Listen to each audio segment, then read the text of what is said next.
Good evening, everyone. My name is Diksha Sharma, and I would like to welcome all of you once again on the amazing platform of Physics वाला. आज शुरू कर रहे हैं new chapter vector algebra. इसका आज lecture number 1 है. और कोई भी कनेक्शन किसी भी पुराने चैप्टर के साथ नहीं है. तो अगर किसी ने बहुत टाइम से क्लास अटेंड नहीं करी है तो भी कोई समस्या वाली बात नहीं है. वो इस क्लास से कंटिन्यू करे. This is totally different topic. No connection with the previous any chapter. हाँ, लेकिन आज के लेक्चर मिस होगा तो वेक्टर अलजेब्रा 3D दोनों टॉपिक समझ में नहीं आएंगे.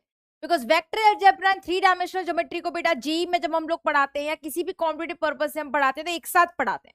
बस वो तुम्हारे स्कूल में तुम्हारे सिलेबस में 2 चैप्टर्स अलग बन के आए हैं इसलिए अलग अलग पढ़ा रहे हैं. ठीक है, because these 2 chapters are totally connected with each other. दोनों के दोनों आपस में प्योरली कनेक्टेड हैं. ठीक है जनता पार्टी, बोलो भाई आगे सभी बच्चे. हेलो बेटा. तो आज सब लोग ज्वाइन कर सकते हैं भाई, जाने की जरूरत नहीं है. कोई बैकलॉग हो गया है कोई बात नहीं, इस क्लास से कंटिन्यू करो. New chapter. फिर ये नहीं आएगा तो 3 डायमेंशनल ज्योमेट्री नहीं आएगा, फिर वो दिक्कत. ठीक है, तो ये दिक्कत बार बार ना हो जैसे कैलकुलस में हो गई क्लासेस मिस करने से, या नहीं होनी चाहिए. I think everybody is join, we can start the class. So बेटा ये चैप्टर है ना बहुत ही आसान सा चैप्टर है. सबसे पहली बात बहुत ही इजी. ये वो चैप्टर जो सबसे ज्यादा स्कोरिंग बन सकता है बेटा, सबसे ज्यादा स्कोरिंग बन सकता है. बोर्ड एग्जाम्स का हो या आप अपना बोर्ड एग्जाम्स की बात करो या आप कोई कॉम्पिटिटिव एग्जाम की तैयारी करोगे, सीयूईटी का पेपर दोगे, उसमें भी इस टॉपिक से बहुत ही आसान से क्वेश्चन आते हैं. ठीक है, तो इस चीज का ध्यान रखना कि ये चैप्टर बहुत ही इजी है, स्कोरिंग है, इंपॉर्टेंट है. यस, इंपॉर्टेंट ज्यादा क्यों बोला जाता है बिकॉज जो नेक्स्ट चैप्टर है 3 डायमेंशनल ज्योमेट्री वो पूरा का पूरा इससे कनेक्टेड है. 3 डायमेंशनल ज्योमेट्री से क्वेश्चंस थोड़े से टफ आ सकते हैं बोर्ड एग्जाम में भी एंड कॉम्पिटिटिव एग्जाम में भी. तो इस चैप्टर का वेटेज बहुत अच्छा है, इंपॉर्टेंट है, स्कोरिंग है. तो हम बच्चे से पढ़ना शुरुआत कर रहे हैं इस न्यू चैप्टर के साथ. चलो शुरू करते हैं आज. आज तो बेसिकली अगर हम बात करें तो क्या कवर होना है, ओनली इन इंट्रोडक्शन. वेक्टर्स क्या है, स्केलर्स एंड वेक्टर्स क्या है, डायरेक्शन, कोसाइंस एंड रेशियोज क्या है, इतना ही आई होप कर पाएंगे. बहुत कुछ इस चैप्टर में पढ़ेंगे, बहुत कुछ. ठीक है, ओके. सबसे पहले शुरुआत करते हैं वेक्टर क्या है. बहुत थ्योरेटिकल पोर्शन चलेगा. If you want to write आप थ्योरी साथ साथ लिख सकते हो. थ्योरी भी बहुत है इसके अंदर. थ्योरी पे बेसिक क्वेश्चंस आएंगे फिर, और समझना बड़ा ध्यान से बेटा. बिकॉज बेटा आप लोग कॉमर्स बैकग्राउंड से हो तो क्योंकि आप लोग वेक्टर पहले नहीं पढ़कर आते हैं, है ना. ये चैप्टर साइंस वाले स्टूडेंट्स तो वेक्टर क्लास 11 में फिजिक्स में पढ़कर आते हैं. बट बेटा आप लोगों के फिजिक्स सब्जेक्ट नहीं होता है तो कॉमर्स वालों को बहुत अच्छे से समझने की जरूरत है वेक्टर के बारे में. ठीक है, because this is totally new, आपके लिए बिल्कुल न्यू है. एंड आई डोंट नो आपने 9th-10th में थोड़ा बहुत पढ़ा है वो मुझे नहीं पता. कभी वेक्टर के बारे में सुना था क्लास 9th-10th में? मुझे लगता है कि शायद तुम लोग का कनेक्शन नहीं बचता है. 11th में तो कोई कनेक्शन रहता नहीं फिजिक्स के साथ, तो वेक्टर का लेना देना नहीं रहता. तो कभी पहले सुना है क्या वेक्टर के बारे में, इतना बताओ मुझे. सुना है क्लास 9th में 10th में कभी सुना है वेक्टर के बारे में? जवाब दिया करो यार, ऐसे कैसे मजा आएगा, मैं ही पढ़ाती रहूंगी. बोलो, आवाज नहीं आ रही क्या मेरी? सुना है मनीष? ओके, वेक्टर के बारे में थोड़ा बहुत सुना है ना, बट कनेक्शन खत्म होने की वजह से वो चीजें हमारे टच में नहीं रहती. नहीं सुना है? ओके राशि, कोई बात नहीं बेटा, देख ध्यान से. A vector is represented by a directed line segment. जो वेक्टर होता है, हाँ मैम भाई के पास सुना है. ओके वेरी गुड सागर, बहुत बढ़िया. चलो कोई बात नहीं राशि, मैं बता रही हूँ. तो वेक्टर क्या होता है, is represented by a directed line segment. एक लाइन सेगमेंट है जिसका डायरेक्शन है, उसको हम वेक्टर कहते हैं. जरा ध्यान से देखना. A vector is represented by a directed line segment. एक ऐसे लाइन सेगमेंट को हम वेक्टर कहते हैं जिसका डायरेक्शन होता है. जैसे अगर हम देखें तो यहाँ पे अगर मैंने ए से बी एक लाइन सेगमेंट ली है और मैंने डायरेक्शन बताया है कि ए से बी की तरफ जा रहा है. ठीक है, वेक्टर ध्यान से सुनना मेरा बच्चा कि ए से बी की तरफ एक लाइन सेगमेंट है, मैंने इसका डायरेक्शन बोला कि ये ए से बी की तरफ जा रहा है. तो अगर मैंने ये बनाया तो यानी कि ए से बी की तरफ ही जाएगा. तो अगर किसी भी लाइन सेगमेंट को मैं डायरेक्शन प्रोवाइड कर दूं, सबसे इंपॉर्टेंट, किसी भी लाइन सेगमेंट को मेरा बच्चा मैं डायरेक्शन प्रोवाइड कर दूं तो वो बन जाता है वेक्टर. क्या बन जाता है बच्चा? वेक्टर. जैसे ए से बी की तरफ जाना है तो ए से बी की तरफ जब जा रहे हैं तो ये हमारा ए बी बन गया वेक्टर. तो जब हमने इसको डायरेक्शन प्रोवाइड कर दी तो it will become A B vector. ठीक है, A B vector. That's simple. अभी बहुत कुछ है वेक्टर के बारे में. Hello hello hello everyone, Kishan board पे देख, बहुत इंपॉर्टेंट टॉपिक स्टार्ट हो रहा है. ठीक है। The direction is indicated by, जो डायरेक्शन होता है is indicated by the arrow. हम देख सकते हैं जो डायरेक्शन है वो एरो से रिप्रेजेंट हो रहा है। इसके ऊपर जो ये एरो यूज हुई है ना, दिस वन, ये इससे डायरेक्शन रिप्रेजेंट होता है। यहां से हम बता रहे कि ए से बी की तरफ जा रहा है, जो भी ये वेक्टर है वो ए से बी की तरफ जा रहा है, ये हमने बताया। And magnitude by the length of the line segment, और इसका जो वेक्टर का मैग्नीट्यूड होता है वो इसकी लेंथ के, इस लाइन सेगमेंट की लेंथ के बराबर होगा। डायरेक्शन कौन बता रहा है? ये एरो बता रहा है। डायरेक्शन कौन बता रहा है? This arrow. एंड अगर हम बात करें मैग्नीट्यूड, मैग्नीट्यूड ऑफ वेक्टर क्या होगा? A B, length of A B, खत्म। लेंथ ऑफ ए बी, इस लाइन की जो लेंथ होगी वो इसका मैग्नीट्यूड होगा। इस लाइन की, इस लाइन ए बी की जो लेंथ होगी वो इस वेक्टर का मैग्नीट्यूड होगा। और डायरेक्शन कौन बताता है? ये एरो सिंबल। ठीक है, बहुत ही सिंपल सी चीज, नथिंग इज टफ, सिंपल सी बात है। अगर कोई भी लाइन सेगमेंट है उसका डायरेक्शन है तो वो वेक्टर कहलाता है। तो डायरेक्शन को हम रिप्रेजेंट करते हैं एरो सिंबल से। जो भी डायरेक्शन होता है मेरा बच्चा वो किससे रिप्रेजेंट होता है? एरो सिंबल से। और जो मैग्नीट्यूड होता है वेक्टर का वो क्या होता है? Length of A B. जो मैग्नीट्यूड होता है वेक्टर का मेरा बच्चा वो क्या होता है? Length of A B. That's it. ठीक है, अगर ए से बी की तरफ जा रहा है तो ए आपका इनिशियल पॉइंट है। बेटा ए क्या हो गया आपका? इनिशियल पॉइंट, लिखा हुआ है साफ साफ। और जो बी हो जाता है वो हो जाता है टर्मिनल पॉइंट। अगर ए से बी की तरफ वेक्टर जा रहा है तो ए आपका इनिशियल पॉइंट हो गया, बी आपका टर्मिनल पॉइंट हो गया, जहां वेक्टर एंड हो रहा है। ठीक है, तो यहाँ पे ए आपका क्या है? इनिशियल। ठीक है, और ये बी क्या है? Terminal point. बी क्या है बेटा? Terminal point. That's it. Clear? तो जहां से वेक्टर की शुरुआत हो रही है वो इनिशियल पॉइंट होता है, जहां पे अंत हो रहा है वो वेक्टर होता है। क्वेश्चन यस नोट करना है, बिल्कुल इंपॉर्टेंट है इसमें, थ्योरी है ना, थ्योरी इंपॉर्टेंट है। अरे वाह प्रीति, बहुत दिनों बाद, कहाँ थी तुम? कहाँ चली गई थी बेटा? बीच बीच में गायब हो जाते हो भाई, ऐसे क्यों? मैथ से कोई दुश्मनी है क्या तुम लोगों की? हेलो नितांशी, है ना। तो ये अपना वेक्टर के बारे में थोड़ा बहुत देखा हमने। अब स्केलर क्या होता है? ठीक है, अब स्केलर देख लेते हैं। ध्यान से देखना, स्केलर क्या होता है? Scalar is the quantity which has magnitude but no direction. Scalar एक ऐसी क्वांटिटी होती है जिसका सिर्फ और सिर्फ मैग्नीट्यूड होता है, डायरेक्शन नहीं होता।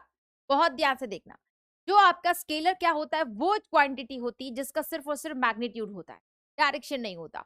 जैसे मैंने बोला कि 10 किलो सेब है ना, 10 किलो आलू है, तो आपने जो 10 केजी बोला वो उसका मैग्नीट्यूड है। भाई कितना आलू है? 10 किलो। क्या उसका डायरेक्शन बताने की जरूरत पड़ती है हमें? बताओ बेटा, आलू का डायरेक्शन बताने की जरूरत पड़ती है? नहीं ना। हमको पूछे कि क्या वेट है? 10 केजी वेट है, तो वहां पे हमें डायरेक्शन बताने की जरूरत नहीं पड़ती। तो इस टाइप की क्वांटिटी जिसका सिर्फ और सिर्फ मैग्नीट्यूड होता है, डायरेक्शन नहीं होता, सिर्फ और सिर्फ मैग्नीट्यूड होता है, डायरेक्शन नहीं होता बेटा, उसको तो हम बोलते हैं स्केलर। क्या बोलते हैं बच्चा पार्टी? स्केलर। वेक्टर क्या होता है? स्केलर के बारे में देखा। वेक्टर क्या होता है? As a quantity which has magnitude as well as specific direction. Vector वो क्वांटिटी होती है बेटा, वेक्टर वो क्वांटिटी होती है जिसका मैग्नीट्यूड भी होता है, जिसका डायरेक्शन भी होता है। प्रीति लुक एट दी बोर्ड। ठीक है। कोई बात नहीं, एग्जाम चलता है, इस पर ध्यान दें, नया चैप्टर स्टार्ट है, सब समझ में आएगा। तो वेक्टर एक ऐसी क्वांटिटी होती है जिसका सॉरी, ओके प्रीति, जिसका मैग्नीट्यूड भी होता है और डायरेक्शन भी होता है। ठीक है, उस क्वांटिटी को बेटा हम लोग क्या बोलते हैं? वेक्टर बोलते हैं। And obeys the law of addition. मैं बताऊंगी किस लॉ ऑफ एडिशन का मतलब क्या है। अब एग्जाम्पल, जो डिस्प्लेसमेंट एंड वेलोसिटी होते हैं वो वेक्टर्स होते हैं बेटा। जो डिस्प्लेसमेंट और वेलोसिटी होते हैं, डिस्प्लेसमेंट और वेलोसिटी में डायरेक्शन भी होता है ना, ये फिजिक्स की टर्म से थोड़ी बहुत। वेलोसिटी और डायरेक्शन, वेलोसिटी जैसे हमने बोला -6 मीटर पर सेकेंड है ना, तो -6 मीटर पर सेकेंड में डायरेक्शन भी बता रहा है। बोलो बच्चा पार्टी। एंड 6 मीटर पर सेकेंड में डायरेक्शन नहीं बता, 6 मीटर पर सेकेंड यानी वो पॉजिटिव एक्स एक्सिस की तरफ चल रहा है, -6 मीटर पर सेकेंड और पीछे चल रहा है, पीछे आ रहा है -6 मीटर पर सेकेंड की स्पीड, राइट। तो जो वेलोसिटी होती है या मेरा बच्चा ये आपका डिस्प्लेसमेंट होता है, ये क्या कहलाते हैं? वेक्टर्स कहलाते हैं। थोड़ा बहुत चैलेंज आपको लगेगा बिकॉज वेलोसिटी, एक्सेलरेशन हम ये लोग नहीं पढ़ते हैं, फिजिक्स की टर्मिनोलॉजी है। भाई वेलोसिटी तुमने पढ़ी है, सच बता, 9th क्लास में वेलोसिटी तो पढ़ी होगी। हो नहीं सकता ऐसे। वेलोसिटी पढ़ी है कि नहीं पढ़ी? वेलोसिटी पढ़ी है ना 9th क्लास में भाई, एस बराबर UT plus half A T square पढ़ते थे तुम लोग इक्वेशन। क्लास 9th में भी थी, 10th में भी थी, 9th में थी जहां तक न्यूटन्स की। वेलोसिटी के बारे में सुना है कि नहीं सुना है, इतना बताओ पहले मुझे, बताओ यार, ऐसे नहीं। वेलोसिटी के सुना है ना? बिल्कुल ऐसा हो ही नहीं सकता वेलोसिटी 9th क्लास में ना सुना हो, है ना? तो जो वेलोसिटी है, डिस्प्लेसमेंट है, यहाँ पे बेटा इसका मैग्नीट्यूड भी होता है, डायरेक्शन भी होता है। लेकिन अगर डिस्टेंस की बात करें या स्पीड की बात करें तो ये स्केलर है। स्पीड में हम डायरेक्शन नहीं बताते। कोई बात नहीं। यस, स्पीड, जो स्पीड होती है उसमें डायरेक्शन नहीं बताते, वेलोसिटी में डायरेक्शन बता देते हैं। ठीक है, स्पीड का सिर्फ मैग्नीट्यूड होता है। हाँ साइंस में थी बिल्कुल राशि। ठीक है। जो स्पीड होती है तो कोई डायरेक्शन, एक सेकेंड,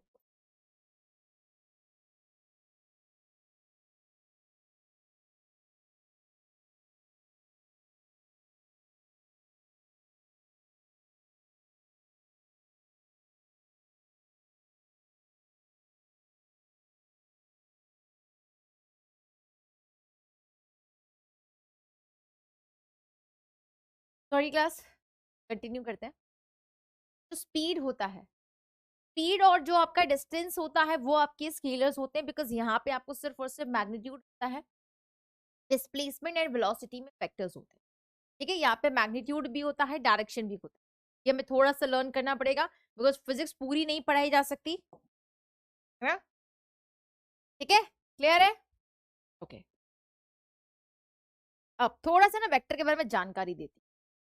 फिर अभी हमने एक चीज बोली, थोड़ा समझना सभी बच्चे। वेक्टर हम इस तरीके से रिप्रेजेंट करते हैं, अभी हमने बताया जैसे ए बी था, ए बी वेक्टर था, तो उसके ऊपर अगर एरो लगा देते थे तो वो क्या बन जाता था? वेक्टर बन जाता था। बहुत ध्यान से देखना बेटा। तो ये क्या रिप्रेजेंट कर रहा है? ए वेक्टर, एक वेक्टर है, ए वेक्टर को रिप्रेजेंट कर। किसी भी आपने लिया सिंबल ए या बी सी डी कुछ भी, उसके ऊपर ये एरो बना दो। ठीक है, अगर बेटा अगर उसके ऊपर आपने एरो बना दिया, वो क्या बन जाता है? वेक्टर बन जाता है। अगर सिंपल ए लिखा होता तो वो एक वेरिएबल की तरह काउंट होता, अगर सिंपल ए लिखा होता तो वेरिएबल की तरह काउंट होता या कोई कांस्टेंट की तरह काउंट होता। लेकिन अगर उसके ऊपर ये एरो बना दिया तो ये क्या बन गया? वेक्टर बन गया। और अगर ये वेक्टर है तो अभी थोड़ी देर पहले हमने पढ़ा है, जो वेक्टर होता है उसका मैग्नीट्यूड भी होता है, डायरेक्शन भी, है ना? स्केलर का सिर्फ मैग्नीट्यूड होता है, वेक्टर का मैग्नीट्यूड भी होता है, डायरेक्शन भी होता है। तो हम इधर क्या करेंगे भाई, इसका मैग्नीट्यूड भी होगा और इसका डायरेक्शन भी होगा। ठीक है, जो ये सिंबल है ना बेटा, ये कहलाता है magnitude, magnitude of A vector. तो ये सिंबल इसके आगे लेफ्ट और राइट में,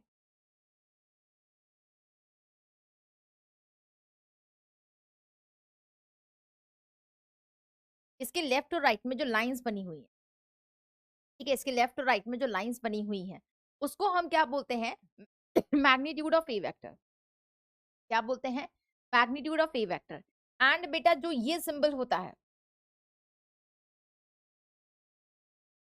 this is what? Direction of A vector. हमने बोला था जो वेक्टर होता है, जो ये थोड़ी सी खाती है but it will be fine. जो वेक्टर होता है उसकी दोनों चीजें होती हैं, एक होता है मैग्नीट्यूड, एक होता है डायरेक्शन। ठीक है, क्या होता है? मैग्नीट्यूड और डायरेक्शन, ये चीज हम जानते हैं। तो मैग्नीट्यूड को इस सिंबल से डिनोट करेंगे, पूरे चैप्टर में ध्यान देना। Magnitude of A vector and A cap, A के ऊपर जो ये सिंबल बना हुआ है एरो, छोटा सा इस तरीके वाला एरो, इसको बोलते हैं ए कैप। क्या बोलेंगे इस चैप्टर में? A cap. प्रोनाउंसिएशन है ये ए कैप। ए कैप, ये जो सिंबल होता है छोटा सा, उसे बोलते हैं ए कैप। ये क्या बताता है? Direction of A vector. ये क्या बताएगा मेरा बच्चा? Direction of A vector. That is symbol की हर वेक्टर में दो चीजें होंगी, एक मैग्नीट्यूड और एक डायरेक्शन। मैग्नीट्यूड इस सिंबल से होगा, डायरेक्शन इस सिंबल। ठीक है, ओके, थोड़ा सा बढ़ते हैं आगे। अब टाइप्स ऑफ वेक्टर की बात की जा रही है ना? टाइप्स ऑफ वेक्टर, तो पहला वेक्टर आता है नल वेक्टर और जीरो वेक्टर। क्या कहलाता है? पहला वेक्टर होता है नल वेक्टर बोलो या जीरो वेक्टर बोलो, एक ऐसा वेक्टर जिसका मैग्नीट्यूड जीरो हो। दैट्स इट, ध्यान से देखना। The magnitude of the vector is zero. अगर किसी भी वेक्टर का मैग्नीट्यूड जीरो हो जाए, अगर किसी भी वेक्टर का मेरा बच्चा मैग्नीट्यूड जीरो हो जाए, तो उसको हम नल वेक्टर भी बोल सकते हैं और उसको हम जीरो वेक्टर भी बोल सकते हैं। उसका डायरेक्शन कुछ भी हो सकता है। आर्बिट्रेरी डायरेक्शन का मतलब कोई भी डायरेक्शन हो, फर्क नहीं पड़ता, कोई भी डायरेक्शन, आर्बिट्रेरी मतलब कुछ भी, तो कोई भी डायरेक्शन हो डजंट मैटर, अगर उसका मैग्नीट्यूड 0 हो गया तो दैट इज वेरी क्लियर, वो नल वेक्टर कहलाएगा या आपका जीरो वेक्टर कहलाएगा। दैट्स इट, इसको माइंड में रखना है, ठीक है। यूनिट वेक्टर आता है नेक्स्ट, ये बहुत इंपॉर्टेंट टर्मिनोलॉजी है बेटा, यूनिट वेक्टर, बहुत ध्यान से देखेंगे इसको। यूनिट वेक्टर क्या होता है? If the magnitude of the vector is 1, अगर किसी भी वेक्टर का मैग्नीट्यूड 1 है, अगर मेरा बच्चा किसी भी वेक्टर का मैग्नीट्यूड 1 है, उस केस के अंदर हम उसको यूनिट वेक्टर बोलते हैं। क्या बोलते हैं बच्चा? यूनिट वेक्टर बोलते हैं अगर किसी भी वेक्टर का मैग्नीट्यूड 1 है। Unit vector A cap is the unit vector in the direction of A vector and this, जो ये अंग्रेजी ली इसका मतलब मैं समझाता हूं। अभी देखो हमने क्या देखा था, A वेक्टर कैसे लिखते हैं, A vector into A vector का magnitude into direction of A cap. बहुत ध्यान सुनना, हमने क्या सीखा था, कोई भी A वेक्टर है, ये दोनों चीजें होती हैं, मैग्नीट्यूड भी होता है, डायरेक्शन भी होता है, बहुत ध्यान से देखना। तो अगर मैं यहाँ से A कैप निकाल, A कैप क्या होगा, A vector upon magnitude of A vector, यही होगा। A कैप की वैल्यू क्या हो जाएगी, A vector upon magnitude of A vector, correct. और अभी हमने देखा कि जो A वेक्टर होता है वो magnitude of A vector into A cap होता है। तो if magnitude of A vector is 1, अगर किसी भी वेक्टर का मैग्नीट्यूड 1 है बच्चा पार्टी, किसी भी वेक्टर का अगर मैग्नीट्यूड 1 है बच्चा पार्टी, तो उस केस में क्या कहलाता है, A vector is unit vector. क्या कहलाएगा बेटा, यूनिट वेक्टर। यही हमने पढ़ा कि किसी भी वेक्टर का अगर मैग्नीट्यूड 1 है, किसी भी वेक्टर का अगर मैग्नीट्यूड 1 है तो वो कहलाता है यूनिट वेक्टर। तो यहाँ पे हमने ए वेक्टर को इस तरीके से लिखते हैं, तो ए वेक्टर का अगर मैग्नीट्यूड 1 है, ये सिंबल किस लिए यूज होता है, मैग्नीट्यूड के लिए। अगर किसी भी वेक्टर का मैग्नीट्यूड 1 है तो वो क्या बन जाएगा यूनिट वेक्टर। यानी कि तो जो हमारा आ रहा था A vector into A cap, तो अगर ये यूनिट वेक्टर है तो A magnitude of 1 is 1 into A cap. A vector का मैग्नीट्यूड कितना हो गया 1, ए वेक्टर का मैग्नीट्यूड कितना हो गया 1 इंटू ए कैप। तो ए वेक्टर किसके बराबर हो जाता है, ए कैप के, if A vector is unit vector. अगर ए वेक्टर यूनिट वेक्टर है, अगर ए वेक्टर यूनिट वेक्टर है तो ए वेक्टर की वैल्यू बेटा किसके बराबर हो गई, ए कैप के। ए वेक्टर की वैल्यू बेटा किसके बराबर हो गई, ए कैप के, बिकॉज मैग्नीट्यूड तो 1 हो गया। मैग्नीट्यूड कितना हो गया, 1 हो गया, 1 into A cap will be A cap. यानी कि जो आपका यूनिट वेक्टर होता है वो किसके इक्वल होता है, ए कैप के। बेटा जो यूनिट वेक्टर होता है वो किसके इक्वल होता है, ए कैप के। तो कभी भी अगर मुझे यूनिट वेक्टर निकालना है तो वो क्या होगा, A cap is equal to A vector by magnitude of A vector. ठीक है, ए कैप क्या है, यूनिट वेक्टर। तो ये क्या हो गया, A cap which is unit vector. तो यूनिट वेक्टर की वैल्यू बेटा हम कैसे निकालेंगे, A vector by magnitude of A vector, because magnitude of A vector हो जाएगा 1। ठीक है, इसलिए ए वेक्टर क्या बन जाता है, ए कैप के बराबर। बहुत समझना ध्यान से इस चीज को, अगर मैग्नीट्यूड आपका 1 हो गया, अगर किसी भी वेक्टर का मैग्नीट्यूड 1 हो गया तो वो क्या बन जाता है, यूनिट यूनिट वेक्टर। तो इसकी जगह 1, तो ए वेक्टर की वैल्यू ए कैप के बराबर हो गई। क्लियर है,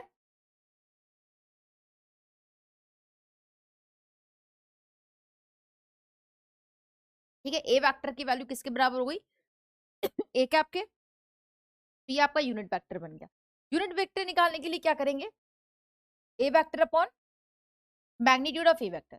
और बेटा हमने ये भी पढ़ा था, ए कैप क्या होता है, डायरेक्शन ऑफ ए वेक्टर। बेटा ए वेक्टर क्या होता है, डायरेक्शन ऑफ ए वेक्टर। तो हम ये कह सकते हैं कि जो यूनिट वेक्टर है वो क्या बताता है, direction of A vector. Unit vector क्या बताता है, बेटा एक मिनट रुकना, दवाई ले लूं।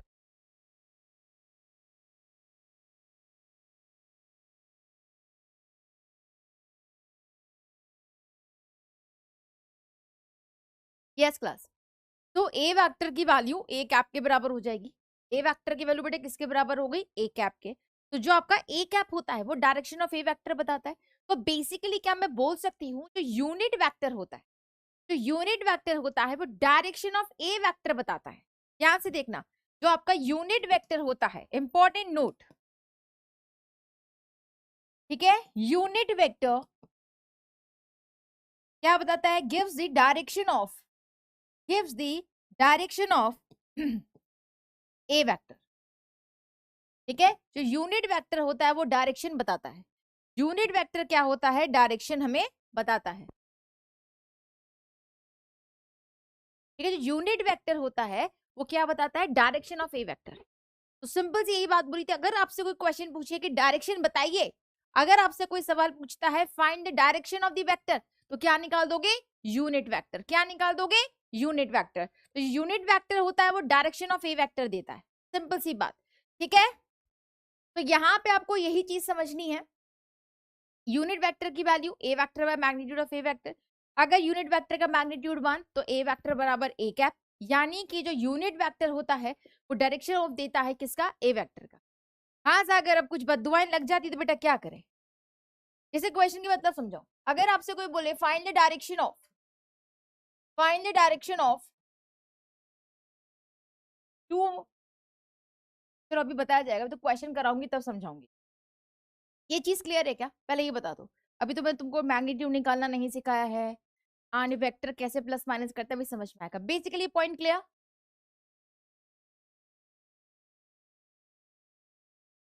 ये चीज क्लियर हो गई? चलो अभी क्वेश्चंस करेंगे, इस पे टेंशन ना लो, क्लियर हो जाएगा। बढ़ते हैं आगे। तो ये जो पॉइंट था ना बेटा वो ये लिखा था, ये देखो पढ़ो आगे। A cap is the unit vector in the direction of A vector.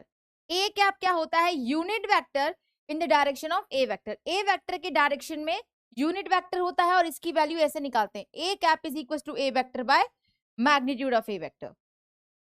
कैसे निकालते हैं? A vector by magnitude of A vector. यही पढ़ा, क्या लिखा है? क्लियर हो गया? चलो बढ़ते हैं आगे। अब यहाँ पे क्या बोले? Unit vectors in the direction of positive x axis, y axis and z axis are I cap, j cap and k cap। ये चीज समझ में आएगी ऐसा क्यों लिखा है जब थोड़ा सा आगे बढ़ेंगे। ठीक है, तो basically I cap, j cap, k cap क्या है? यूनिट वेक्टर्स हैं positive x axis, positive y axis, positive z axis में। ये जो है ये आपको धीरे धीरे समझ में आ जाएगा। ठीक है, कैसे आता है वो भी क्लियर होगा। अब नेक्स्ट टॉपिक पे चल रहे हैं हम लोग, पैरेलल वेक्टर्स। ठीक है, पैरेलल वेक्टर्स के बारे में देखते हैं। पैरेलल वेक्टर क्या बोलता है? If the vectors have the same line of support then they are called parallel vectors. ठीक है, या तो आप ये बोल सकते हो अगर दो एंगल्स के बीच में 0 डिग्री है या 180 डिग्री है। अगर मेरे पास दो वेक्टर्स हैं, दो वेक्टर्स के बीच का जो एंगल है या तो वो 0 डिग्री या 180 डिग्री बेटा क्या है? या तो मेरा बच्चा वो 0 डिग्री है या मेरा बच्चा वो 180 डिग्री है, तो उस केस में हम उन्हें बोलते हैं पैरेलल वेक्टर्स। क्या बोलते हैं बेटा? Parallel vectors. कि अगर दो वेक्टर्स के बीच का एंगल या तो 0 डिग्री हो जाए या 180 डिग्री हो जाए, या तो 0 डिग्री हो जाए या 180 डिग्री हो जाए, तो उस केस में हम उन्हें बोलते हैं पैरेलल वेक्टर्स। और अगर दो वेक्टर्स पैरेलल होते हैं तो हम उसको A vector is equal to lambda times B vector से रिप्रेजेंट करते हैं। अगर दो वेक्टर्स पैरेलल होते हैं होते हैं बेटा, पैरेलल होते हैं, तो उस केस में ए vector is equal to lambda times B vector represent करते हैं। कैसे करते हैं थोड़ी देर में समझ में आएगा, पेशेंस रखना। ठीक है, यस। अब इसमें क्या क्या चीजें आती हैं? लाइक पैरेलल वेक्टर्स, दो चीजें आती है इसके अंदर। ये पहली, like parallel vectors if the angle between them is 0 degree. अगर दोनों पैरेलल वेक्टर्स के बीच में एंगल 0 डिग्री है तो वो लाइक पैरेलल वेक्टर बन जाते हैं। ठीक है, if the angle between two vectors is 180 degree. अगर दो वेक्टर्स के बीच का एंगल 180 डिग्री है तो बन जाते हैं अनलाइक पैरेलल वेक्टर्स। आप देख सकते हो ए वेक्टर बेटा राइट हैंड साइड में जा रहा है, बी वेक्टर भी राइट हैंड साइड में जा रहा है, एरो, तो दोनों का डायरेक्शन सेम है ना? दोनों का डायरेक्शन सेम है तो दोनों के बीच में एंगल भी 0 डिग्री होगा। तो यहाँ पे A vector and B vector have same direction. यहाँ पे आप देख सकते हो दोनों का डायरेक्शन सेम है। जब दोनों का डायरेक्शन सेम होता है तो ये आपके क्या बन गए? पैरेलल वेक्टर्स जो होते हैं लाइक पैरेलल। अगर दोनों के बीच में एंगल 180 डिग्री है तो देखो ये अगर ए वेक्टर है और ये बी वेक्टर है, तो ए वेक्टर तो ऐसे है, बी वेक्टर ऐसे है, इनके बीच में एंगल कितना हो गया? 180 डिग्री। जब दोनों पैरेलल वेक्टर्स का डायरेक्शन डिफरेंट हो जाए, जब दोनों वेक्टर्स का डायरेक्शन डिफरेंट हो जाए, ये दो वेक्टर्स दिखाई दे रहे, दोनों का डायरेक्शन डिफरेंट हो, vectors have different direction, vectors have different direction, तो उस केस के अंदर बेटा हम उन्हें क्या बोलते हैं? अनलाइक पैरेलल वेक्टर्स बोलते हैं। क्या बोलते हैं? Unlike. Sagar what is happening? क्या चल रहा है बेटा तेरा सागर? ये बकवास कमेंट है मेरी क्लास में नहीं चलेंगे। तुझे मैं परमानेंट ब्लॉक करा दूंगी सागर कुमार। परमानेंटली फ्यूचर मेरी क्लास में तू अटेंड नहीं करेगा। मेरी क्लास में कोई बकवास नहीं होनी चाहिए। तू चला जा बेटा क्लास छोड़ के। तेरा कोई काम भी धंधा नहीं है, यही काम है तेरा, फालतू बकवास करना क्लास के अंदर। रिस्पेक्ट करना सीखो बेटा।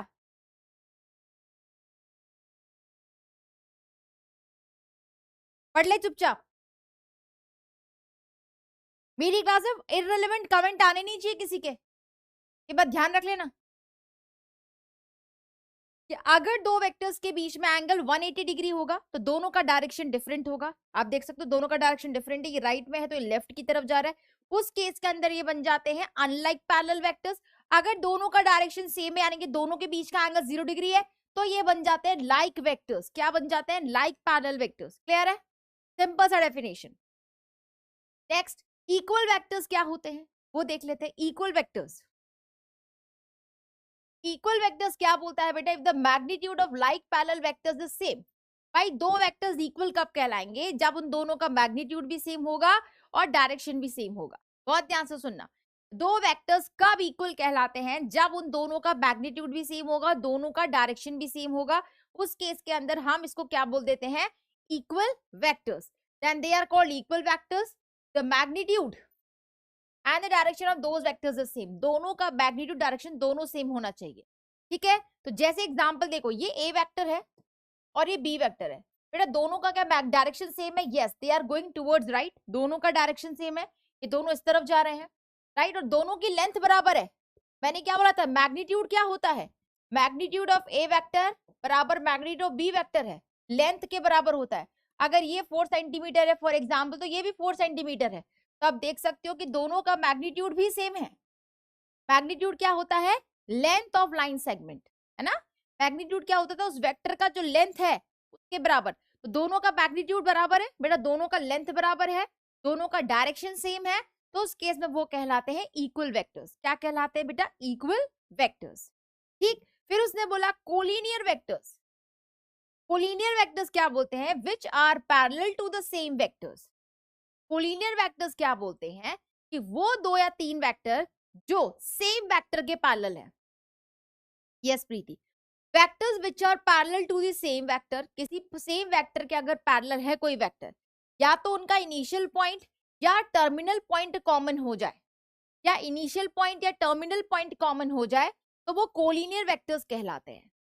या तो वो पैरेलल हों किसी सेम वेक्टर के तो कोलिनियर कहलाते हैं, या दो वेक्टर्स का इनिशियल और टर्मिनल पॉइंट कॉमन हो। आप देख सकते हो जैसे ए बी एसी वेक्टर है, ठीक है, तो या तो इनका ये दोनों बेटा सेम वेक्टर के, अगर ये ए बी है और ये एसी वेक्टर है तो दोनों क्या इस डी वेक्टर के पैरेलल है? यस, एसी वेक्टर भी डी वेक्टर के पैरेलल है, ए बी वेक्टर भी डी वेक्टर के पैरेलल है, तो ये आपस में क्या हो जाएंगे? कोलिनियर हो जाएंगे। सिंपल क्या हो जाएंगे? कोलिनियर। तो अगर दो वेक्टर्स सेम वेक्टर के पैरेलल हो जाए या उनका इनिशियल या टर्मिनल पॉइंट कॉमन हो जाए तो उस केस में वो कहलाते हैं कोलिनियर वेक्टर्स। क्या कहलाते हैं? Collinear vectors. ए या बी कॉमन हो। यस, या तो ए या बी कॉमन हो बेटा प्रीति, या वो दोनों वेक्टर सेम वेक्टर के पैरेलल हो। जैसे ये A B vector D vector के पैरेलल है, एसी वेक्टर भी डी वेक्टर के पैरेलल है, ये दोनों सेम वेक्टर के पैरेलल हो जाए तो उस केस में भी वो कोलिनियर वेक्टर्स कहलाए। ठीक Preeti. Next, coinitial vectors. Coinitial vectors क्या बोलता है बेटा? कि vectors having same initial point are called coinitial vectors. अगर कुछ वेक्टर्स का इनिशियल पॉइंट कॉमन है, अगर बेटा वेक्टर्स का इनिशियल पॉइंट कॉमन, आप देख सकते हो ओए वेक्टर, ओबी वेक्टर और ओसी वेक्टर, इन तीनों का इनिशियल पॉइंट क्या है? ओ ओ ओ। तो जब इनिशियल पॉइंट कॉमन हो जाए, this is your initial point, initial point आपका क्या हो गया? कॉमन। अगर इनिशियल पॉइंट कॉमन हो जाए तो वो कहलाते हैं को इनिशियल वेक्टर्स। क्या कहलाते हैं बच्चा पार्टी? को इनिशियल वेक्टर्स। बहुत ही सिंपल सा। Next, free and localized vectors. Next आता है फ्री एंड लोकलाइज्ड वेक्टर्स। ये क्या बोलता है? If at least one of the initial and terminal point is fixed. अगर इनिशियल या टर्मिनल पॉइंट फिक्स है, ठीक है, जैसे मान लो हमने ये बोला ओ ए वेक्टर, और मैं बोल रही हूँ ये फिक्स है, यानी कि ओ पॉइंट फिक्स्ड है, ये नहीं हिलेगा, ये यहीं रहेगा। ठीक है, तो अगर एक भी पॉइंट फिक्स है तो वो लोकलाइज वेक्टर कहलाते हैं, और अगर फिक्स कुछ भी नहीं है तो वो फ्री वेक्टर्स कहलाते हैं। अगर ये फिक्स ही नहीं है, मैम इनिशियल पॉइंट सेम हो, डिफरेंट टर्मिनल, हाँ इनिशियल पॉइंट सेम होना चाहिए प्रीति, टर्मिनल पॉइंट डिफरेंट हो सकते हैं बिल्कुल को इनिशियल वेक्टर्स। ठीक है, यहाँ पे क्या बोल रहा है कि अगर एक भी पॉइंट फिक्स है तो हम उन्हें क्या बोल देते हैं, लोकलाइज वेक्टर। अगर एक भी पॉइंट फिक्स नहीं है, या तो इनिशियल पॉइंट भी फिक्स नहीं है, टर्मिनल पॉइंट भी फिक्स नहीं है, तो उसको फ्री वेक्टर बोलते हैं। फ्री वेक्टर का मतलब मैं समझाती हूँ, जैसे मान लो जैसे ये वेक्टर है, ठीक है, तो आप इसको उठा के कैसे उठाते हैं, मैं इस अरे यार पूरा बोर्ड ही उठ गया।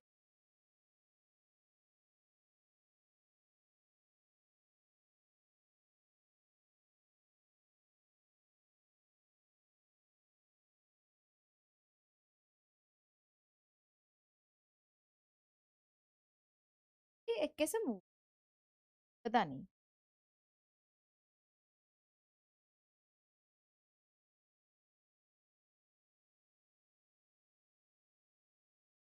चलो अब समझना, जैसे यहाँ पे ए वेक्टर है, ठीक है, अगर मैं इसको उठा के यहाँ रख दूं तो भी ए वेक्टर ही रहेगा, इसको उठा के मैं यहाँ रख दूं तो भी ए वेक्टर ही रहेगा। हम इसको उठा के कहीं भी रख सकते हैं, बिकॉज इसका इनिशियल पॉइंट भी फिक्स नहीं है, टर्मिनल पॉइंट भी फिक्स नहीं, कुछ भी फिक्स नहीं है, ना इनिशियल पॉइंट फिक्स है ना टर्मिनल पॉइंट फिक्स्ड है। तो अगर मैं यहाँ रख दूं, यहाँ रख दूं, यहाँ रख दूं, ये सब के सब ए वेक्टर ही रहेंगे। मैं लेंथ बराबर रखूंगी और डायरेक्शन टुवर्ड्स राइट जा रहा है, यहाँ भी डायरेक्शन टुवर्ड्स राइट है, यहाँ भी डायरेक्शन टुवर्ड्स राइट है, यहाँ भी डायरेक्शन टुवर्ड्स राइट है। अगर इसकी लेंथ 2 सेंटीमीटर है तो इसकी लेंथ भी 2 सेंटीमीटर, और बेटा इसकी लेंथ भी 2 सेंटीमीटर।